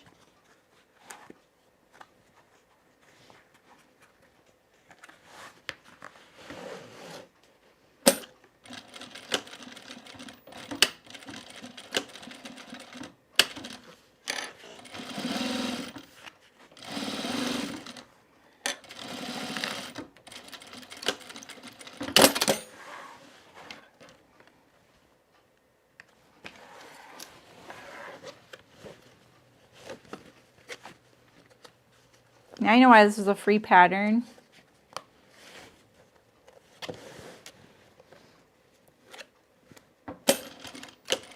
If you just make it the way you guys designed it though, it's really, you know, we figured out how to sew it fast.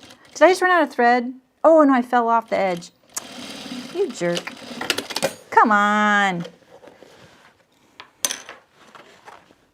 What the heck? Let's see. Right here. I heard it go click, and I thought that the bobbin ran out.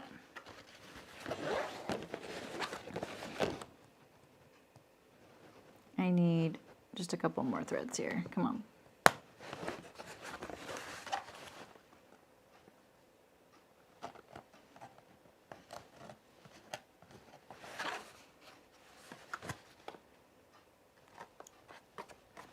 I started myself a new pair of jeans last night, so I'm going to finish those today. I'm so excited. I started them kind of late too.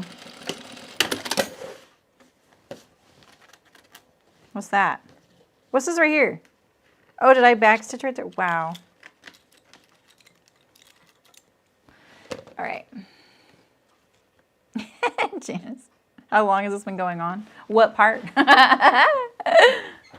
Oh, this is this thing called a Hera marker. It doesn't mark anything. It's just scoring it. You can use it on regular fabric too. It just depends on the fabric you're doing it on. But it will leave kind of a dent. That's not a really good example because I did it on my hand. So.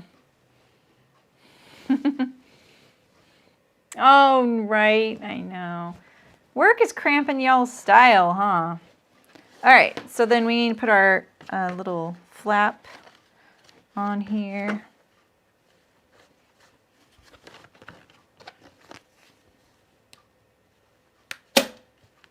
Right.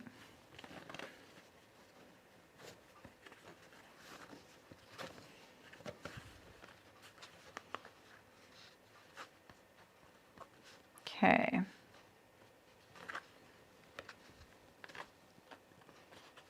So if I center this pocket, which it won't do, by the way, it's telling me I sewed it crooked and I'm not accepting that. We're going to cover it all up with the flap. I think that looks good. I don't know how you guys tolerate me whacking cameras and keeping things. Okay, so if this was... This is the bottom of the tape. I'm looking at the camera to kind of help me so I can see a perfect overhead view. So I line that up. That's not going to help me. The cameras are always warped. Oh well. It's like a fisheye. You're busy. No, I'm just using, well, I'm using like, there's actually a discussion in the Facebook group on it. Mine says text 40. But home sewing threads don't say that. So 27 is usually serger thread that you buy, like, what's that stuff called? Is it Metler? No. What's it called? So, like my top stitching thread for the jeans is a size like 10 or 20. Wait, I think that's wrong. Like this right here is that the weight? 25? 12. It's a 12. That's what it is. But in the thread for my industrial, the larger the number, the heavier it is. Maxi Lock, thank you. That's it, yeah. Maxi Lock. That's a Tex 27. But I need to learn more about that because I honestly didn't realize it changed for the home sewing world, you know? I think that'll work right there. It's right across my straps, which is not very convenient. So in other words, I'm using my standard thread I usually use on my industrial machine. I did consider using 2 strands of thread in the upper needle just to make this top stitching really pop, but I didn't.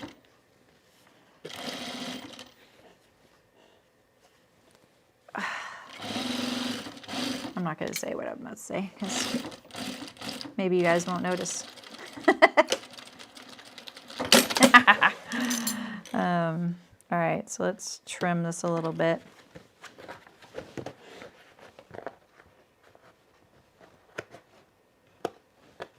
I just nicked my handle poking out there. It's gonna be fine, but silly goose.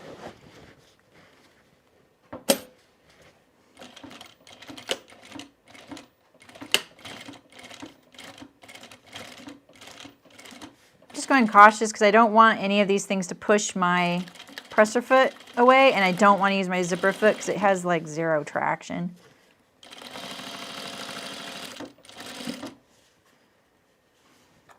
I shouldn't have trimmed this so close right here. I'm going to try and tuck it in there.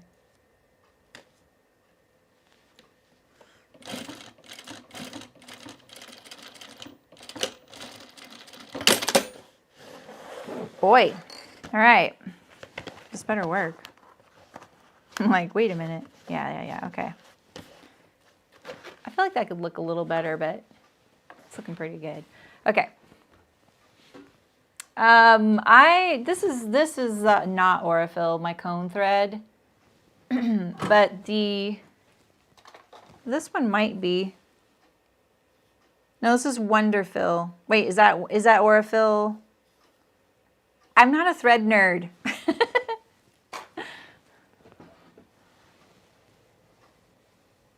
Yeah, right, Shem? I know.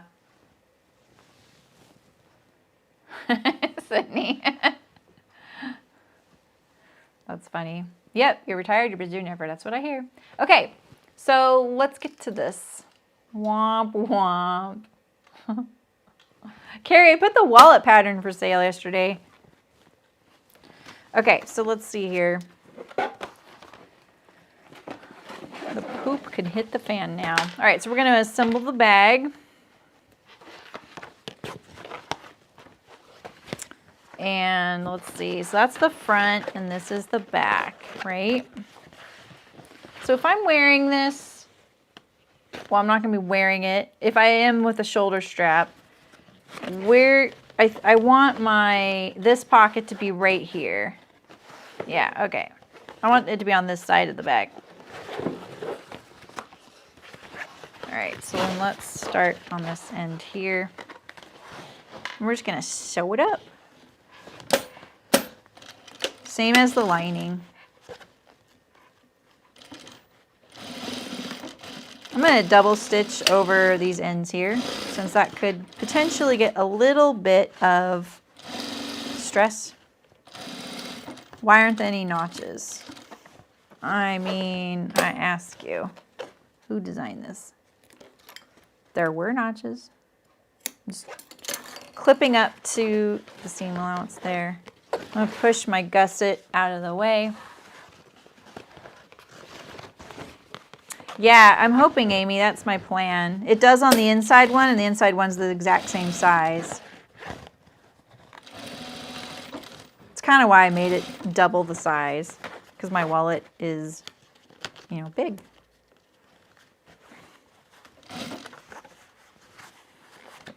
Let's get all these little threads towards the seam allowance here. There's no coming back from this. Like, I wish this went all the way to the edge there. But, you know, there's no coming back from that if the little raw, I mean, not the raw, but the end of the thread is on the poking out. So let's try and enclose it. It's just a top stitch for decoration and to flatten out that seam allowance. So that was all. I just got a little unstraight here. No! I don't want that there. Do you see that thickness was pushing my presser foot away? It's still not perfectly straight. I do have a notch on this one, so I don't have to worry about clipping. I'm gonna just reinforce this corner, and maybe I'll go back and reinforce the other. Mainly I'm doing that because the wax canvas is a little bit heavier duty, and it will place a strain on it, I think.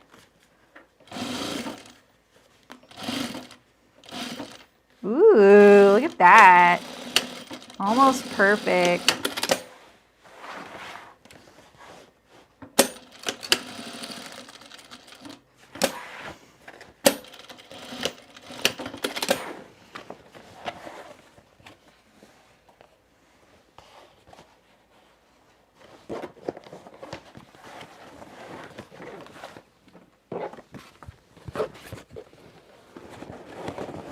It is, Janice. Yeah, well, it happened, it didn't? You didn't see it? Check it out. Here, I actually have it pulled up for you guys. So if you're a Patreon patron, it's free. All my patterns are free. And it does say free for Patreon patrons in the title. I should probably edit that. But, oh, yeah, I love the typo in my title of the stream. I always fix those afterward. There's the wallet, and then if you're interested in the ideal bag, which is a free pattern for everybody, the one I'm sewing now, a very modified version of the one I'm sewing now. I'm like, I can't find it. It's the very first one. Okay, here's the ideal bag. It'll be linked in the description too. Ooh la la. We like it being matchy match, huh? So if you are really off on your edge here, like say this one, see how this one's an 1/8 inch? What if you were 1/2 inch off? All right, so if you're 1/2 inch off, I think you should work a little harder to get it, and it's probably just your seam allowance needs to be a little narrower. Maybe you got a little overzealous in some of your seam allowances or whatever. Either that or you're gonna have to do the same thing on this side. If it's really far off and you really are just like, I'm gonna have to trim off the top of my bag to make it all line up, what I recommend is starting your, when you sew this one on the same end that's off and making it off as you go. So like, you know, I would do this. This one is 1/8 of an inch off, starting it right there. That way your bag's not gonna get cattywampus. It helps. Speaking of cattywampus, let's do our effort to make sure we're putting our corner in the exact same place across from the side of the bag.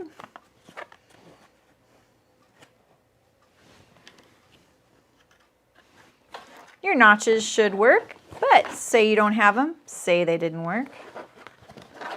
You will want to put it where it actually ended up being, right?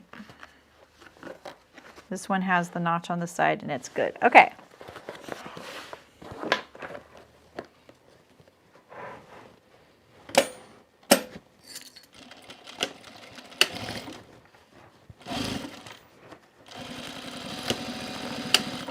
Did I go over both ends? Oh, I did. Okay, cool.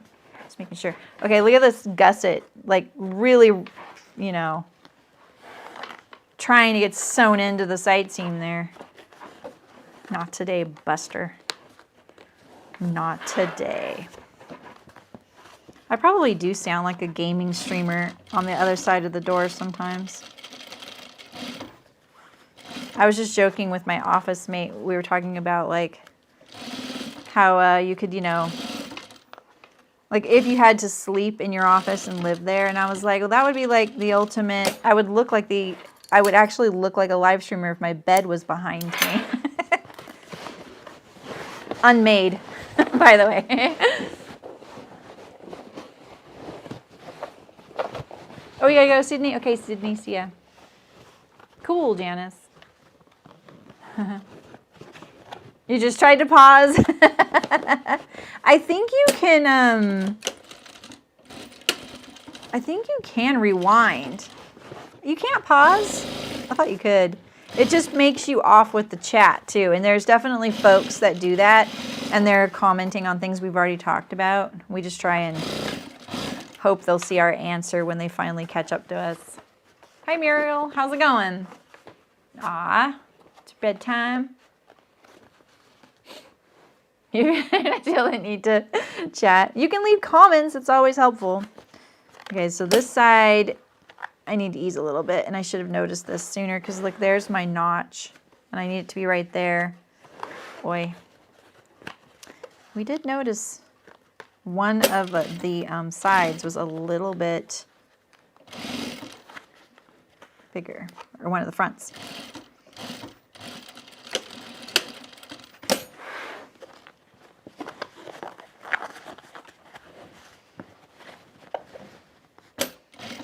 Okay.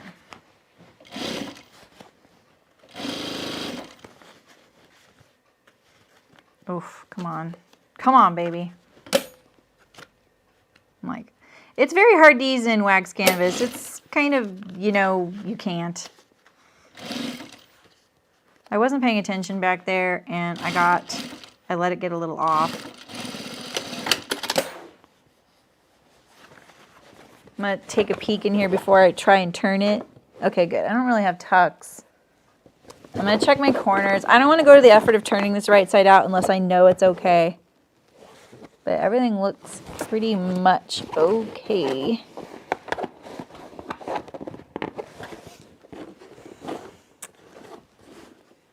I'm going to reinforce this corner a little bit more.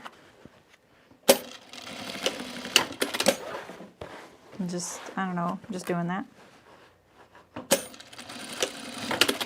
All right. So let's think about what we have to sew next, which is the zip facing. Yeah, I'm glad you do that, Carrie. I appreciate it. Oh my. Ooh.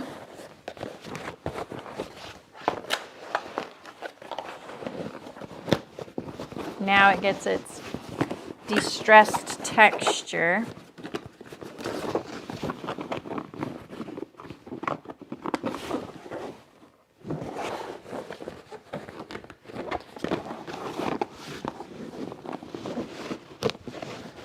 It's like wrestling an alligator.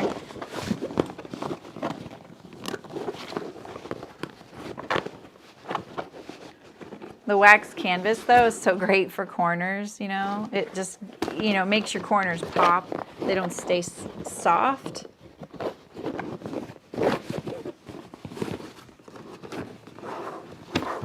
Okay. Ooh. Costuming Drama does that. She'll ask what you think on this or that. Were you all up to reading? So that's awesome. I'm sure they appreciate it. It's looking good. Okay, so I'm just going to set this in here for now and see how the seam allowances, if they're interfering with the bag.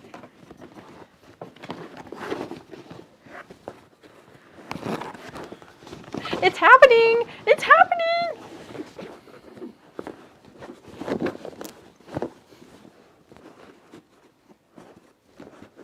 Okay, it's pretty good. So yeah, the seam allowance definitely wants to push up against it. It's an alligator bag. It's looking good.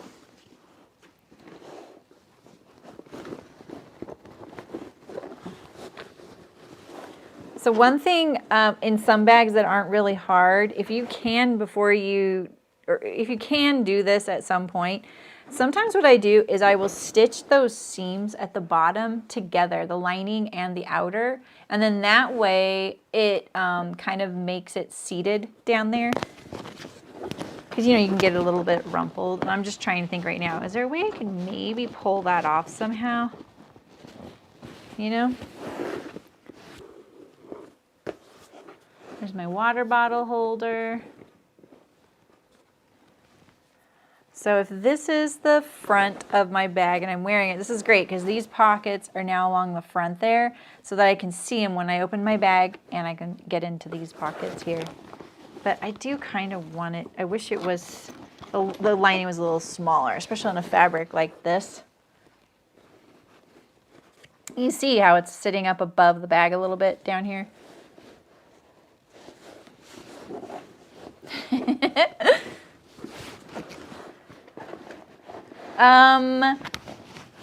Let's see, I used some interfacing on some of these lining pieces because they were so thin for mine. In the actual bag pattern, there is optional stiffener or interfacing if you want your bag to have a lot of body and you're using a really weak, you know, weak fabrics, like not weak, but you know what I mean, like thin fabrics.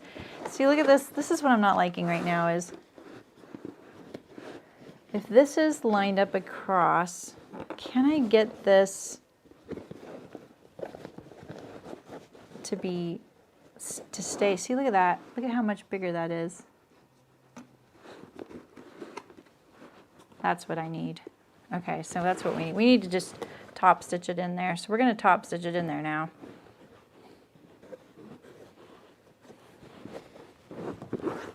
But see, I don't like that. See, I don't like how it's slack right here. And that's what I'm trying to think, like, could I do something right now? It's doing that because the lining is the same size of as the pattern pieces on the outside. I think the only thing I could do,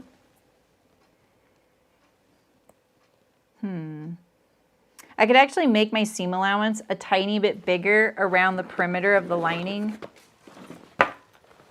And it would make it narrower and shorter.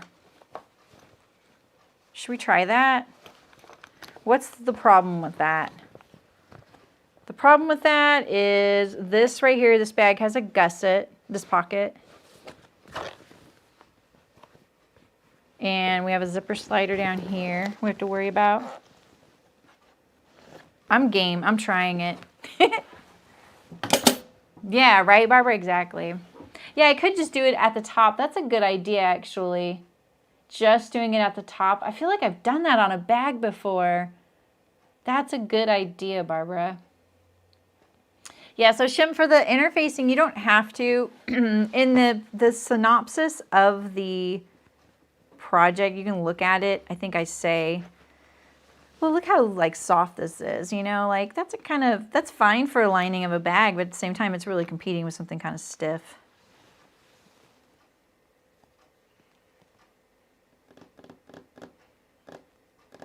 I'm trying to think what would happen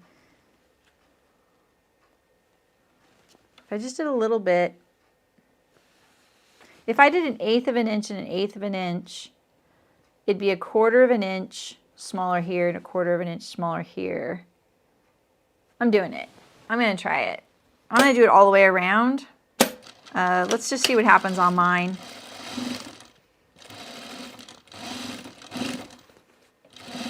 There's probably something unforeseen. Like I'm making my water bottle holder a little smaller. It's going to make my corners have tiny tucks as well. In the spirit of being completely transparent. It's going to change the depth of my pocket.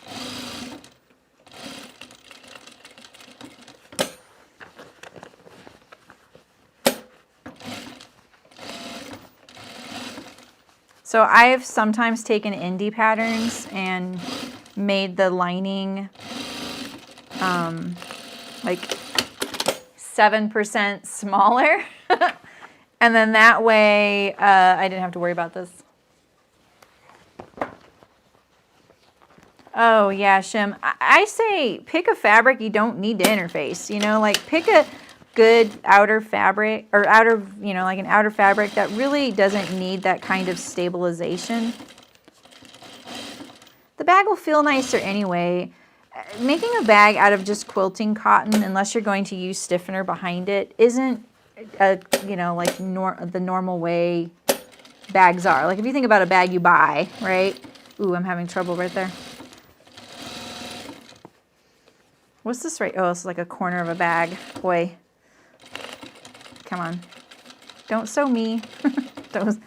And don't move away from the seam.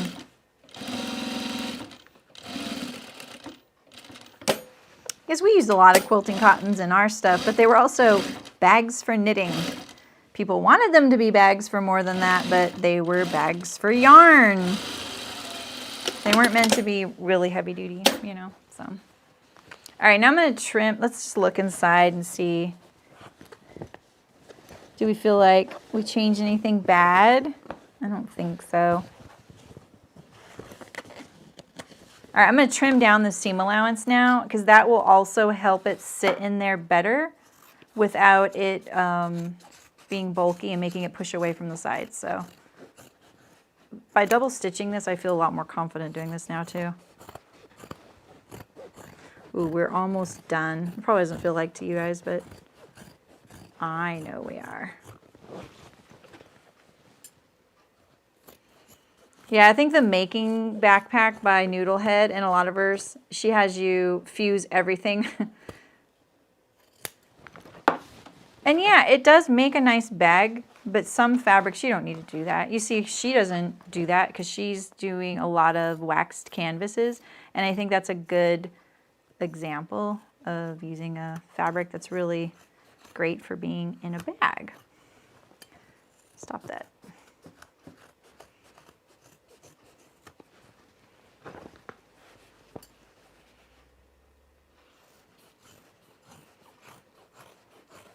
It also adds a lot to the cost. That's 3 layers of fabric when you have to interface everything.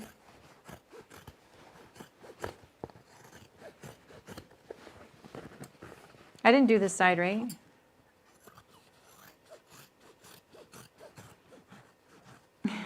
Look at that nice straight seam. Let's straighten that out a little bit. It's just very thick right here. What can I do? Oh, because the pocket flap, it's in the way. The pocket flap is pushing my presser foot out of the way. Okay. Good to know. All right. So I want these pockets against the front.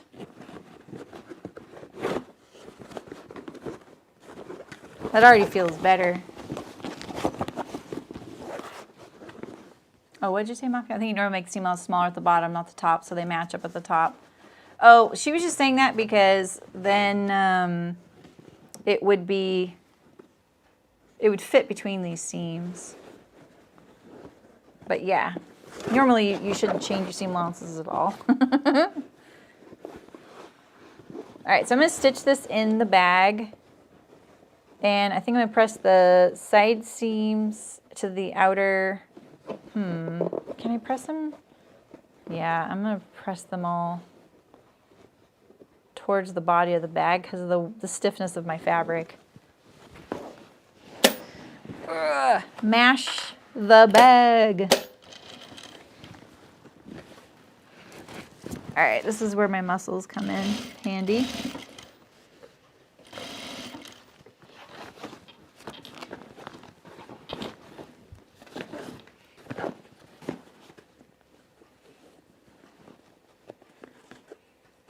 Can this one?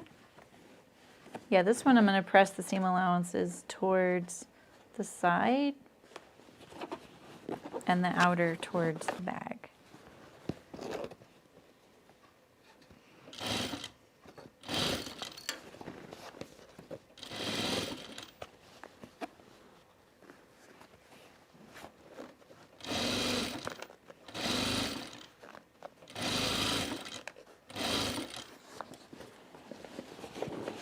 Probably can't see a whole lot on that cam, huh? Oh boy. You are the boss. And so am I. I'm the boss of this. Mash your bag, always. It's okay. If it can't take it now, it won't be able to take it when you're using it.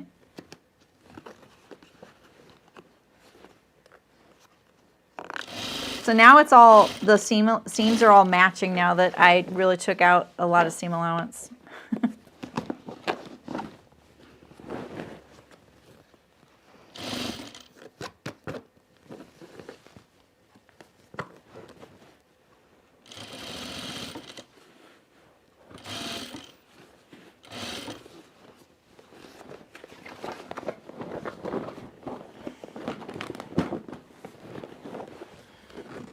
I'm just trying to get it to line up. It will line up, but the strength of the bag is pulling it.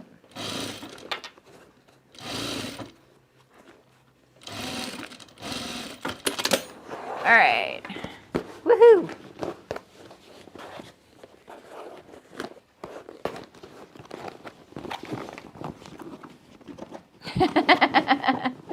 Yeah, exactly, Muffy. Okay, Terry, thanks for stopping by and modding. Thanks.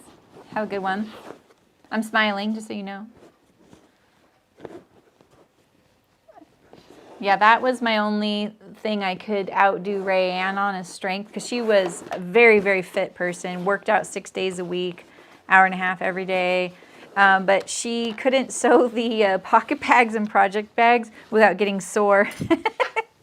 And I think it just really astounded her, because she knew how much more fit she was than me. All right, moment of truth. All right, we're going to put this hem facing in. I'm going to sew it together at the seam allowance at the ends, each end, 1/4 inch.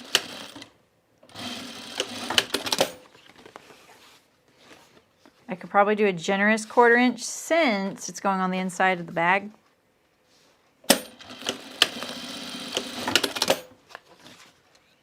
I'm going to stitch it open. Just kind of stick with the aesthetic. Look at how far away from the edge I just started.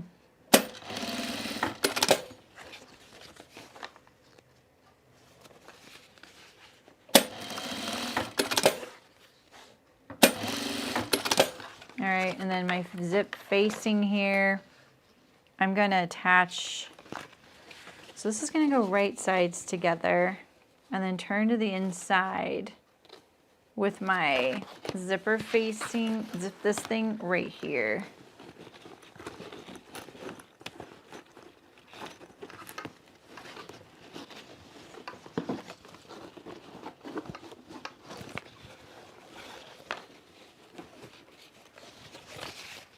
I could probably do myself a little bit of a favor also making this a little bit narrower down here.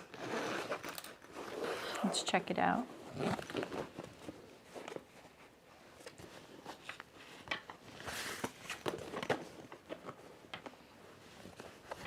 That might be okay. All right.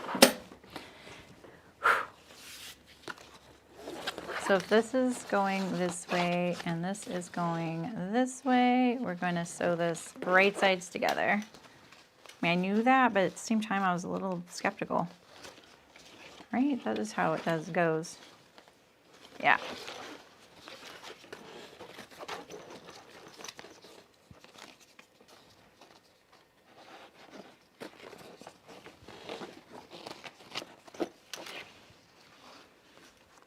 Match up the end seams. This is just like the laundry basket pattern. I'm going to open this as well to make it relax. Yeah, there we go.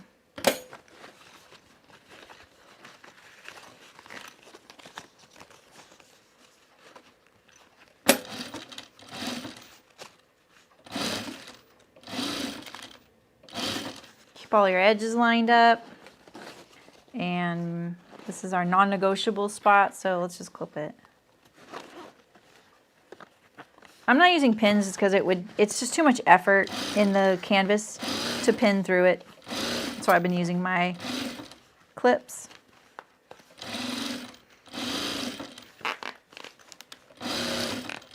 I might get some tucks in my lining, and I actually don't really care because no one's ever going to see that. It's on the underside. And this is reminding me that I needed to finish something. Oh, don't think I lined this in the laundry basket. So it's clean finish. It's fine. Yeah. Oof. Come on, get in there. Maybe not. Maybe not.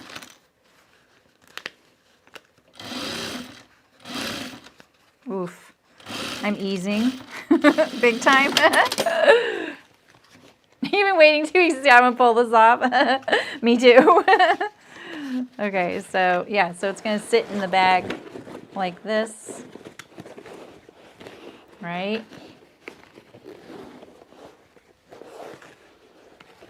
So we're going to sew this now right sides together. I'm going to push this down.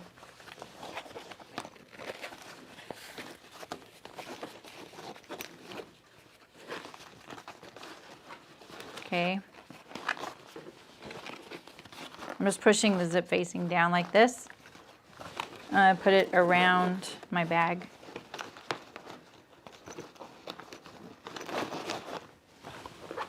So stiff. Right, and then when that turns around, I'm pretty sure I got that right. So this, it's centered in the middle of your sides. So let's find that center.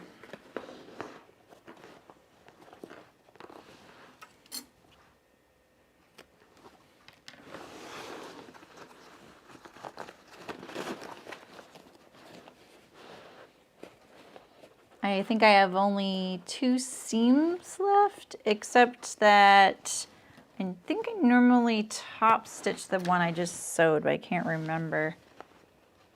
Oh yeah, I'm gonna stitch it down to the bag. So that's my last thing I'm worried about is stitching down this facing to the bag. Because I don't have much space here, right? I have to clear the handles, the laptop sleeve, and my shoulder strap tether. All right. Mash away.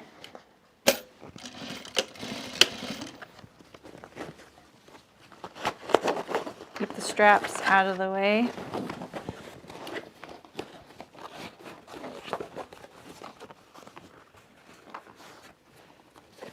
Let's see if we can get this to fit going across. The wax is so unforgiving, you know, because I can usually ease anything in. But see, look at that. It's gonna be a little tricky. I don't really want little tricky right now. I want this to go easy. So I'm just gonna ease it in, even if it doesn't need it right now. Just kind of scrunch it a little bit. Yeah, we're good, we're good. Okay. Can you see okay? Hi, Nancy, how's it going?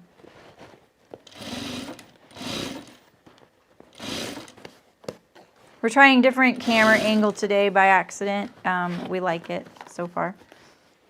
I think everyone likes it. It's a little hard to see right now because the bag is obstructing the view though.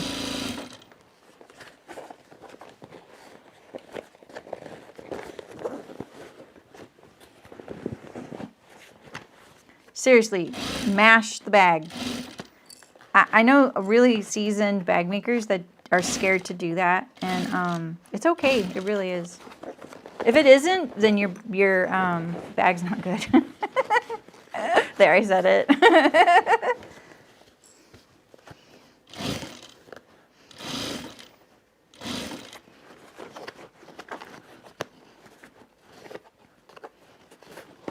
Don't expect me to sugarcoat when I'm in the middle of a upper arm workout. I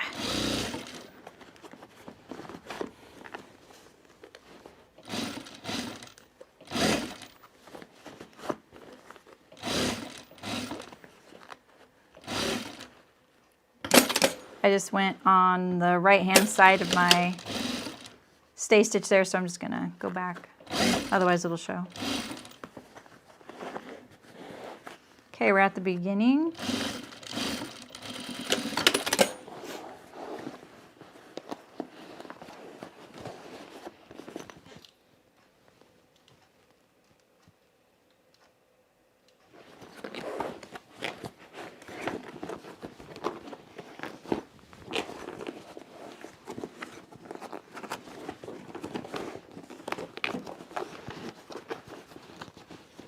Turn this all, and now we're going to, I think I can cover that up. Okay, we're gonna fold it along this top edge now. Aw, Sarah, thank you. Look at that, that's not pretty right there.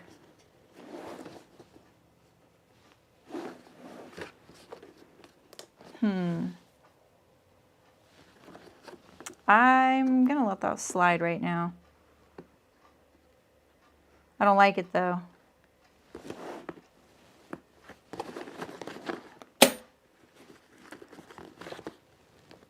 It's probably because I'm just hoiking on this thing and pulling it.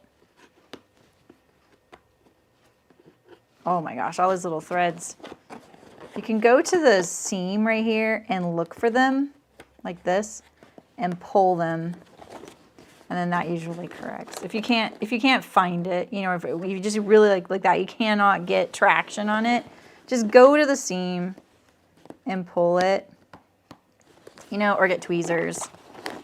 All right, so we're just pushing this all in the bag. What is this right here? Oh, it's just a thread. Okay. I thought that was like a cut. Okay, so we're pushing all this in. Maybe the wax cotton is a little overkill for using as the zip thing, you know? And if that's the case, I can actually take this whole thing off, which is nice, you know? It's like not buried in a step where I had to like undo the lining.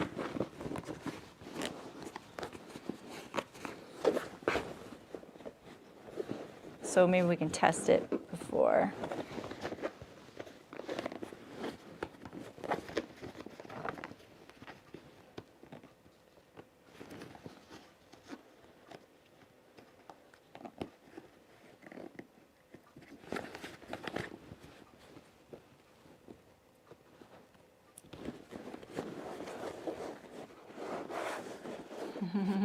Thank you, Sarah. Your bias arrived for this coming. I thought, what the heck? Oh, nice. I'm glad. You want to make beds so badly? I'm so glad. I'm getting hot. Okay, so now my last two steps right now are to edge stitch this top edge right here and also press the seam allowance of this up into this hem facing and then top stitch it down, right?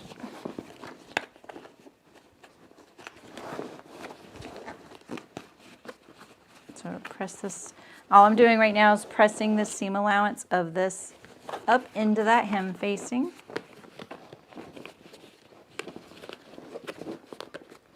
There's a lot of ways you can do zip closures,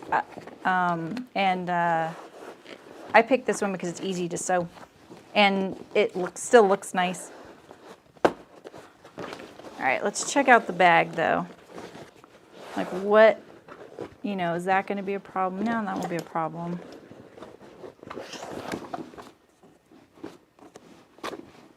Let's arrange the bag.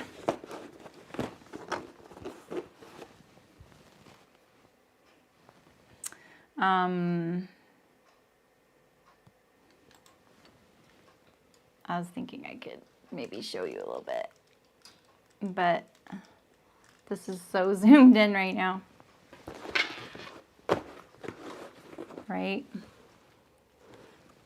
It's looking pretty cute though. Right? Okay, so this is what it's looking like. Front, back, a document pocket. And then when zipped, I'm gonna pretend like that stays down. I'm not a big fan of this. Maybe I would bind this edge. This is a common thing for the way I do my zippers. There's a better way to do it, but there's not a better way to do it actually. I take that back. It's kind of the nature of the beast. So this is what it would be like. Remember, this is stitched down right here.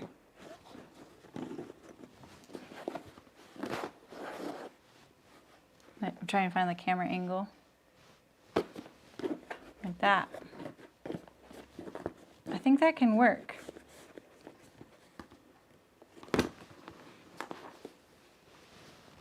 If it's all stiff. There we go.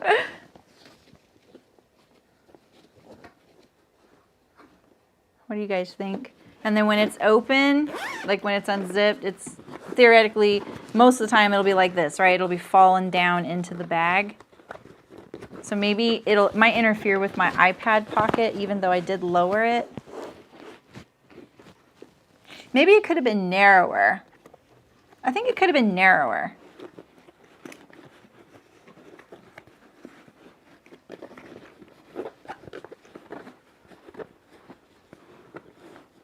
You can go with the zip top, Sarah? Cool. Yeah, don't you think this could be narrower? So when it's zipped up though,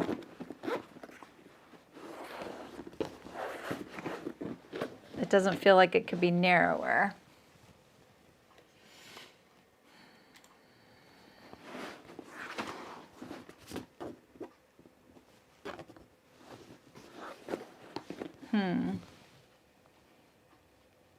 I'm thinking right now. So I'm just thinking about, it's so zoomed in. I really want a zip top.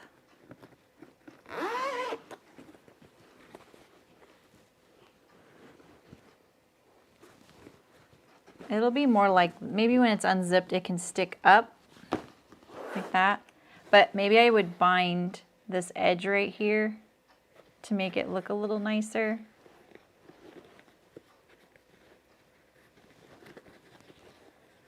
Yeah, right, Nancy? I don't want to fiddle either.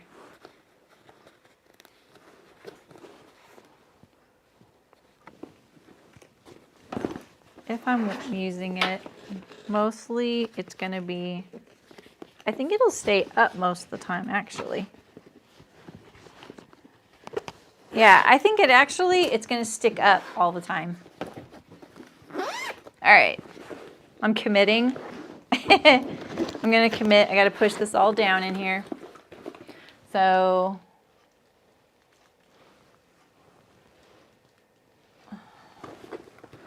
I'm pushing this all down.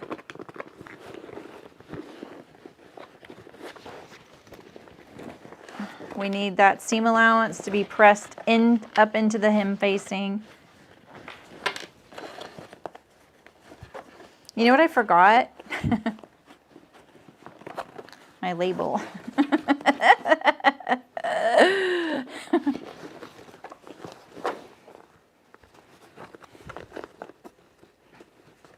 I thought I was more vain than that. You know, like, I really thought I had more of an ego and more vanity in my label. I mean, look at my label. It's my freaking face, you know? So how do I always forget it, you know?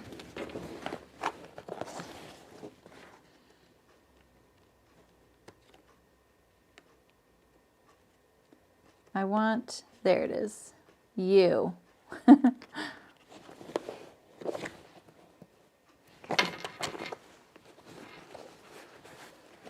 All right, let's edge stitch this edge first.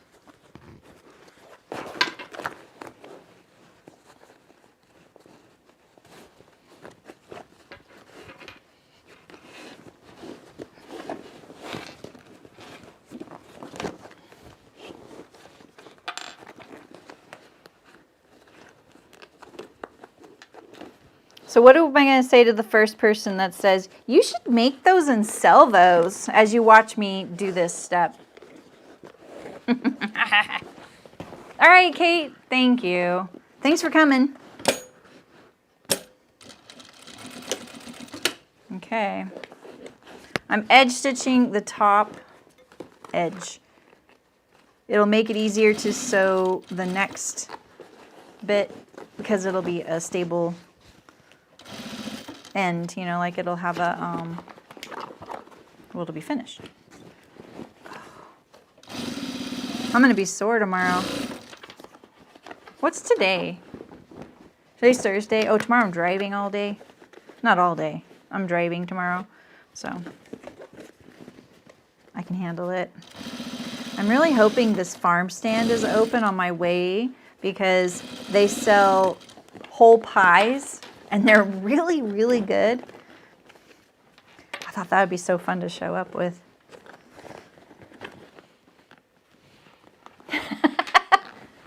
Just stare them down. Yeah, $2,000 a bag. Sold! I would sew one of these for $2,000. I think sometimes it is fun to think about what is your price, you know, on something. And it's really interesting because trying to shut off in your brain but nobody would pay for that.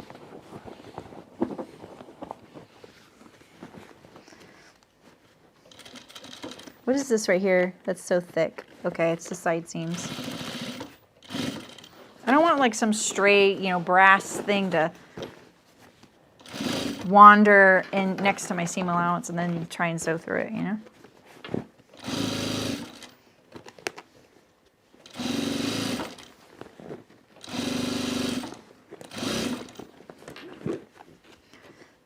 The problem with this bag is it felt like I was sewing a prototype the whole time. So my worry is that I will continue to design it in my head and want to perfect it.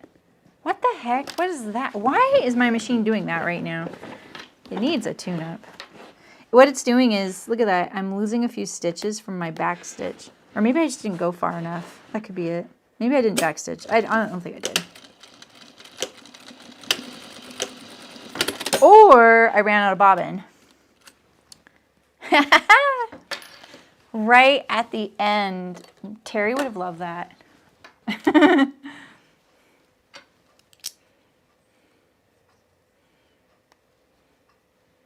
Oh, right, Carrie? I know. I have a lot of thoughts about underwear right now because I did those videos and I'm actually starting to like my underwear with the Pico elastic more. So I think Christy's onto something. And one of you also chatted with her in one of my comment sections about that as well. I can't remember. You guys both like the same place to buy stuff too. I think you guys are onto something. I like the fold over, the way it looks. I like sewing it better. Oh, that looks bad. But wearing it, it's not as stretchy. And in that video, I feel like I could have stretched it a little more too. Like I said, make sure you stretch this more, you know? This is so messy right here. Come on. Cut me a break. It's the end, you know? Like, make it look good. My watermelon undies. Those are so cute. This is not, look at this. What is this? I don't like that. I think that was the end of this one over here. Sometimes I get carried away with cleaning this stuff up and I take all of it out.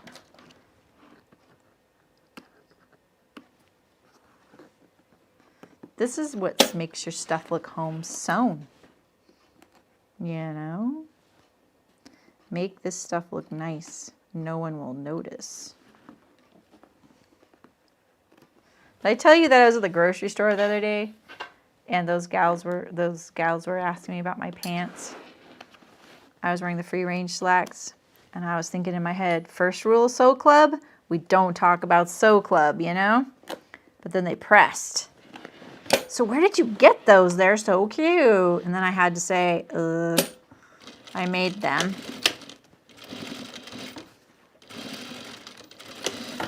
You made them?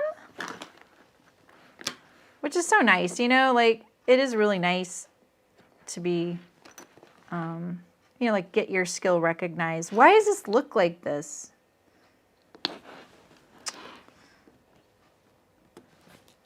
Okay, I'm just gonna leave it for now because I'm just making it worse, right? Anyway.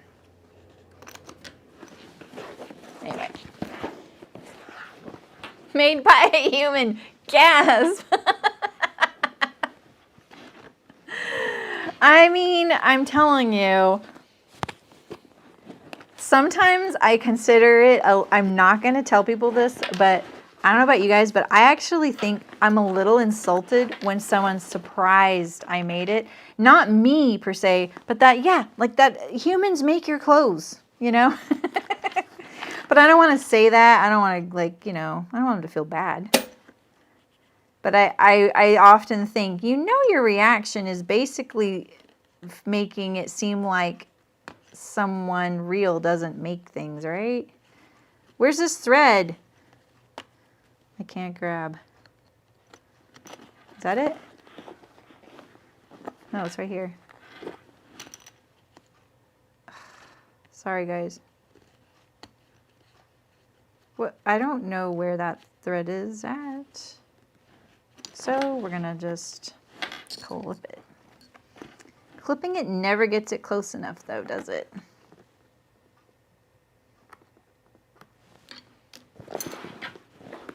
I think so, Martina. I'm really cutting it close. See that? I have to, so there, the line is right here and I can bend it back. But it was one of the things I was really worried about when I started. So thank you. Yeah, I am worried about it. All right. Let's get rid of all that. Okay. So now we are, I want a nice clean tail.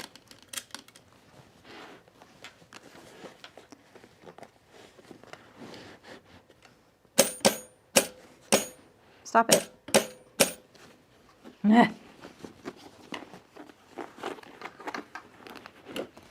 Phew. All right, let's push that seam allowance up into the hem facing. Oh gosh.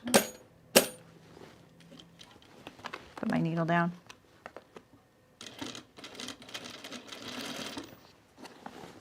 Keep the strap out of the way because I'm really cutting it close with the strap. I'm cutting it close with my iPad pocket or the laptop pocket, the sleeve, and I'm cutting it close with those hardware pieces.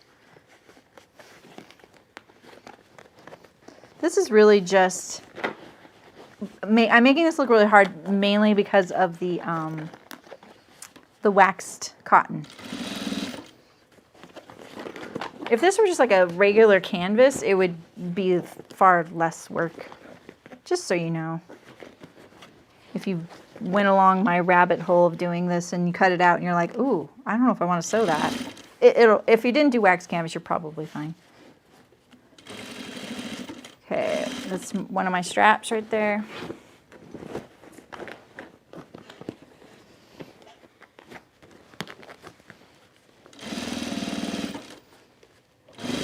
There's another one.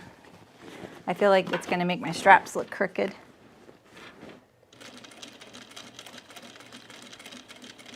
Good job, machine. I can't believe we just got past that without being pushed away.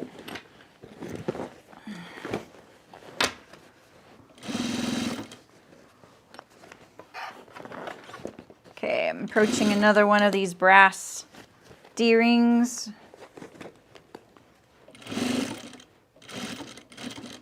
I would normally be worried that, or just like making sure that, you know, I'm landing this center seam in the middle right here, just so nothing gets a little wonky. You know, you don't want to pull this edge and get torquing. But I'm honestly just, it's so much work that I'm just trying to pray for the best right now. So just hope for the best that I got it and I set it all up okay. Almost there. Okay, so I'm on my iPad pocket size and it doesn't seem like it's a problem. Just mush it good. I like the pom-poms. I'm awesome. Oh man. Okay. What's this right here? That's another strap. Ooh, we are almost done.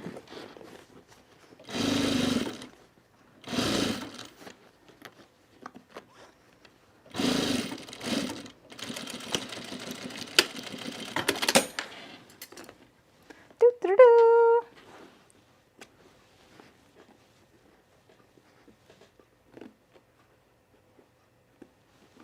Come on. There we go.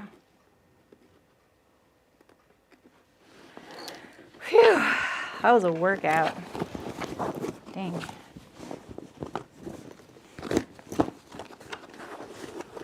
All that's left is making my shoulder strap, my optional shoulder strap.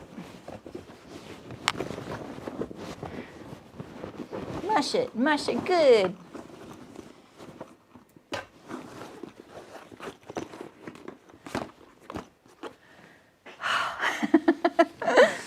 My hands are tired. As someone who overuses their hands, my hands get tired really easy. I cleaned out the drains on our roof the other day and my hands are so wrecked. Between that and the video games, man, my hands get really tired. This could have been, you know, deeper, I think, but it works. The magnetic snap, I'm gonna have to break this in so that it bends so it catches. Oh, there we go. I'm like, why isn't it catching at all? Okay, yeah. Let's fill it up. This green is amazing. Okay, I'm gonna move this. Ooh, sorry. If we're gonna make this a real camera, I have to move it a little bit because of the cords back there.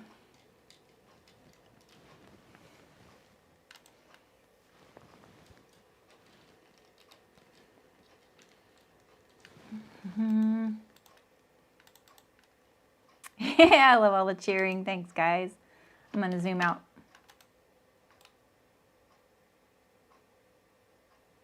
So we can fill it up.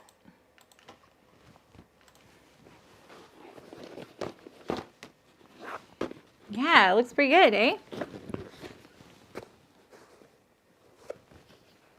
So I think that this is going to stick straight up all the time. That doesn't really bug me, except I'm going to probably finish the binding down there. And then when I do that, maybe I would even, like, see how this is one bad thing about the zipper by the yard is that it's fine once it's zipped right here. But it doesn't look that great, you know. If you bind it, you gotta be really careful. You get it really taut because you want room for your slider to go above it right there. So, all right. Oh yeah, maybe I want the overhead cam actually.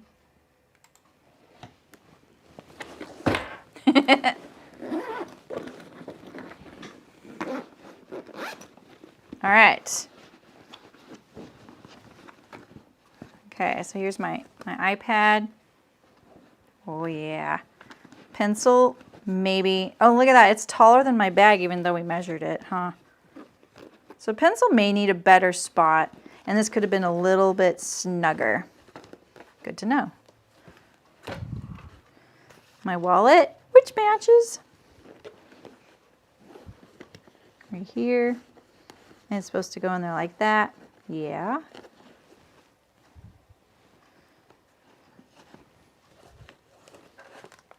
My hard drive, all of so basically. My keys, where's that key thingy? Oh, it's kind of low.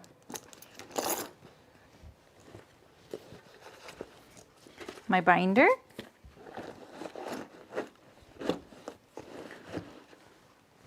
my water bottle.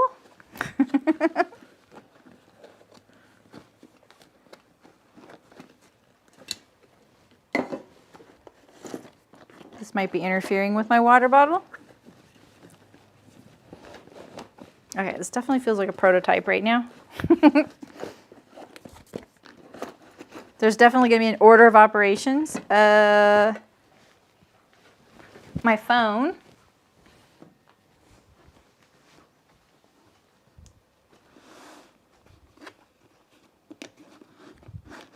Okay. Flap does not fit. Well, poo. What was the other thing, you guys? My glasses, right? Which are supposed to go in this one here. That feels too buried and too near my water bottle. You know?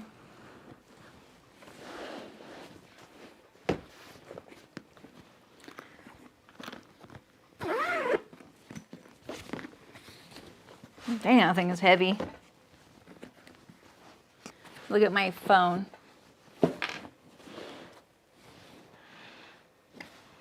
Why is that? What is that?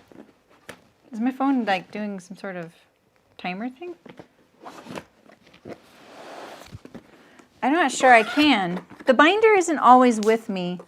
I think really this is going to be the first thing that goes. I rarely carry a water bottle.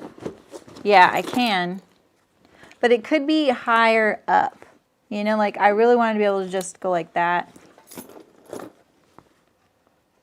I couldn't make it much higher though unless I put it maybe on the outside of the bag, which I wasn't interested in.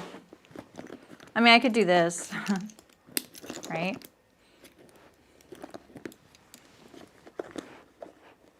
Right, that's true, Barbara. All right.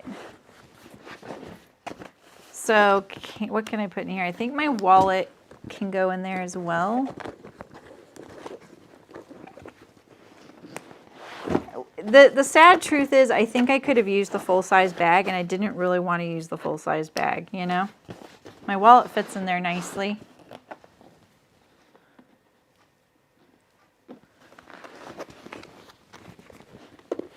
Mostly I'll be carrying all of this.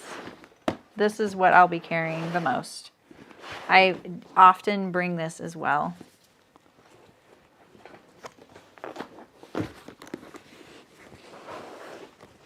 This probably could have been smaller, right? What if I could I have done this? I don't think so, because this then your pocket ends up doing, it kind of goes blump after a while. But that is a possibility, you know, I could put it there occasionally. And maybe the binder goes here. Look at that. That works pretty good, actually. My Apple Pencil is in this pocket right here at the corner, and that seems to be pretty good. It's better than, this is what I do now, currently, right? I'm just carrying it around with it there. My glasses, that's just too deep for my glasses down there. I'm not putting my glasses way down there. And I don't really like my wallet on the outside, so maybe what I would do is put my wallet in this pocket here where the Apple Pencil is, right here, right? Goes in there really easily. And then my glasses can go in here. Maybe I get a little soft sleeve. Maybe. Yeah, I probably could carry. But it doesn't flop around here. And then the binder fits in there really nicely. I have a little schedule book that goes in there too. Okay. This was kind of a fail. I could just remove the pocket flap.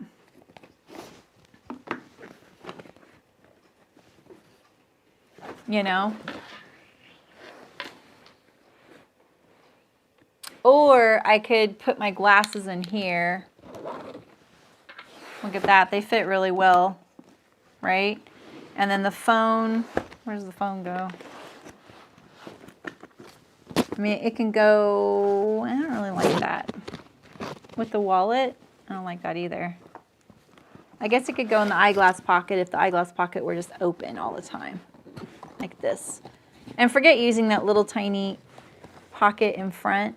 So all those pockets are usually on the front of the bag, so they would have been a little bit more usable. This was a prototype. Let's be honest. So now I have some good information. And a much more secure bag than my pocket bucket, because I was using this and it had outgrown this, you know. I can still put some of I have the like reusable bags. They can go in here. I can even clip these to the outside of my bag over here, you know, which is nice. When I'm at the store, I don't walk around town like that, I promise. So, yeah, exactly, Carrie, exactly. Usually there's a pair of glasses on my face, but it's nice to have a place for them. It's so heavy. And I like now that I have a zippered pocket. I just don't like that. The reason I don't do a fixed zipper is because then it doesn't lay flat inside the bag. It can't open up and lay flush around the perimeter. So that's probably what I'll fiddle with. I'm going to fiddle with finishing this right here. I could have even just melted it. That would have done a lot to prevent that. And then make my shoulder strap. Cool. It looks so good in person too. I love the way it looks. I probably have enough of this to make another one, but I'm not sure. Not with all the straps, maybe.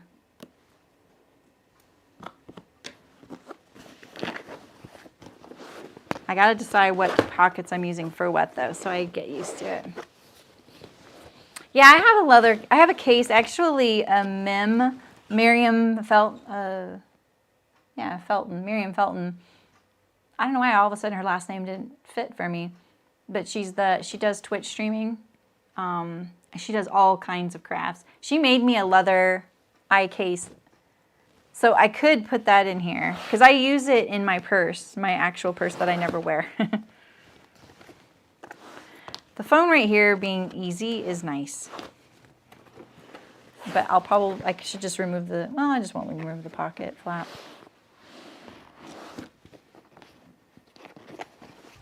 I don't think I gained more space.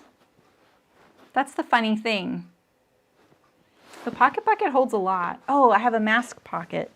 So maybe this could be my mask pocket. There we go. And my eyeglasses right there. Okay. Yeah. I wish the magnetic snap grab was like stronger. It's like it's not lined up, but okay, well, whatever. Cool. Phew. My little matchy wallet.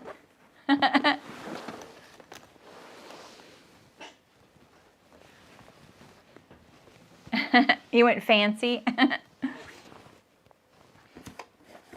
Well, thanks for coming along on that journey, you guys. I'm so thrilled. This was a really fun sew for me. I really like sewing like this. So, next week, I'll be making the Zen pants by 5 out of 4 patterns.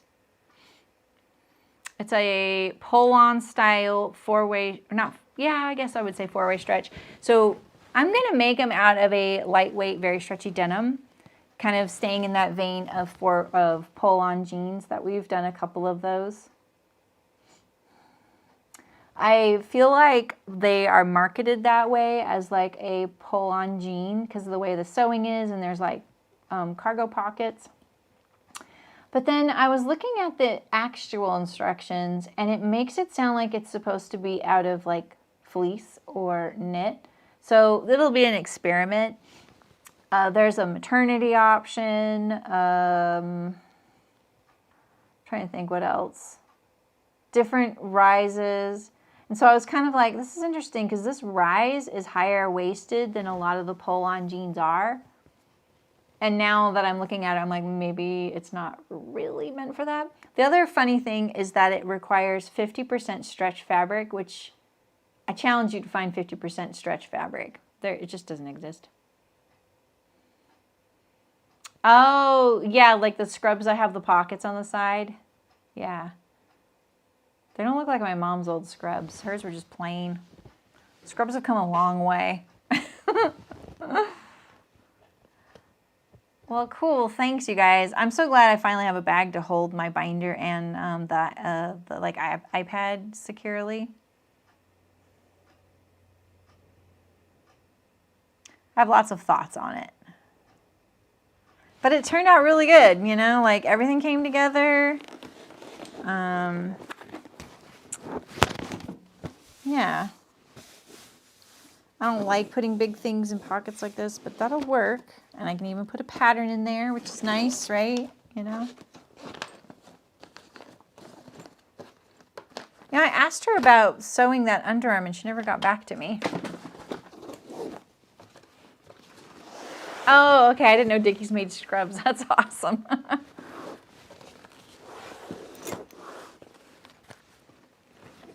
I'm moving in. The pencil seems pretty secure in there. Honestly, if I just had like a magnet in there, this could stay, I think, oh wait, yeah, see, this is magnetized. So I could even put a magnet strip in here to kind of even make that more secure. Libby, are you here? Did your iPad get the new Procreate? They just did a big update. Procreate never gets updated, so. I mean, it doesn't, not never, but. Oh, Kathy, thanks for pledging. Nice. Got 2 new patrons today. Malin and Kathy. Awesome. Yeah, and all the patterns are free, all of them. Yeah.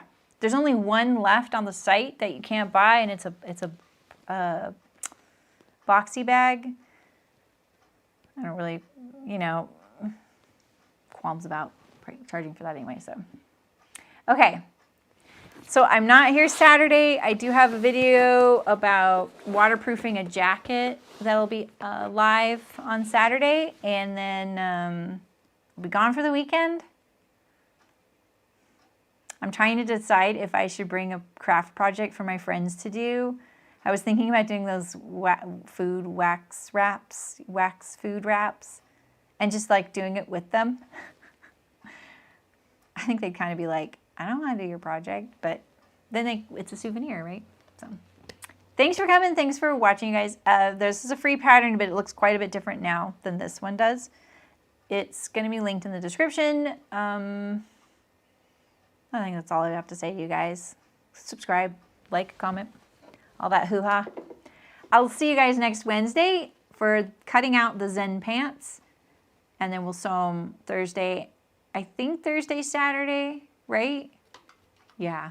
No, thank you guys. Thank you. Yeah, I know. I'm excited to see those folks. I just realized there's a hot tub there, and I'm like, gosh dang it. I want to go into a hot tub. Oh, you know, I'm a weirdo that way. All right. Have a good weekend, you guys. Take care, and I'll see you guys soon. Bye.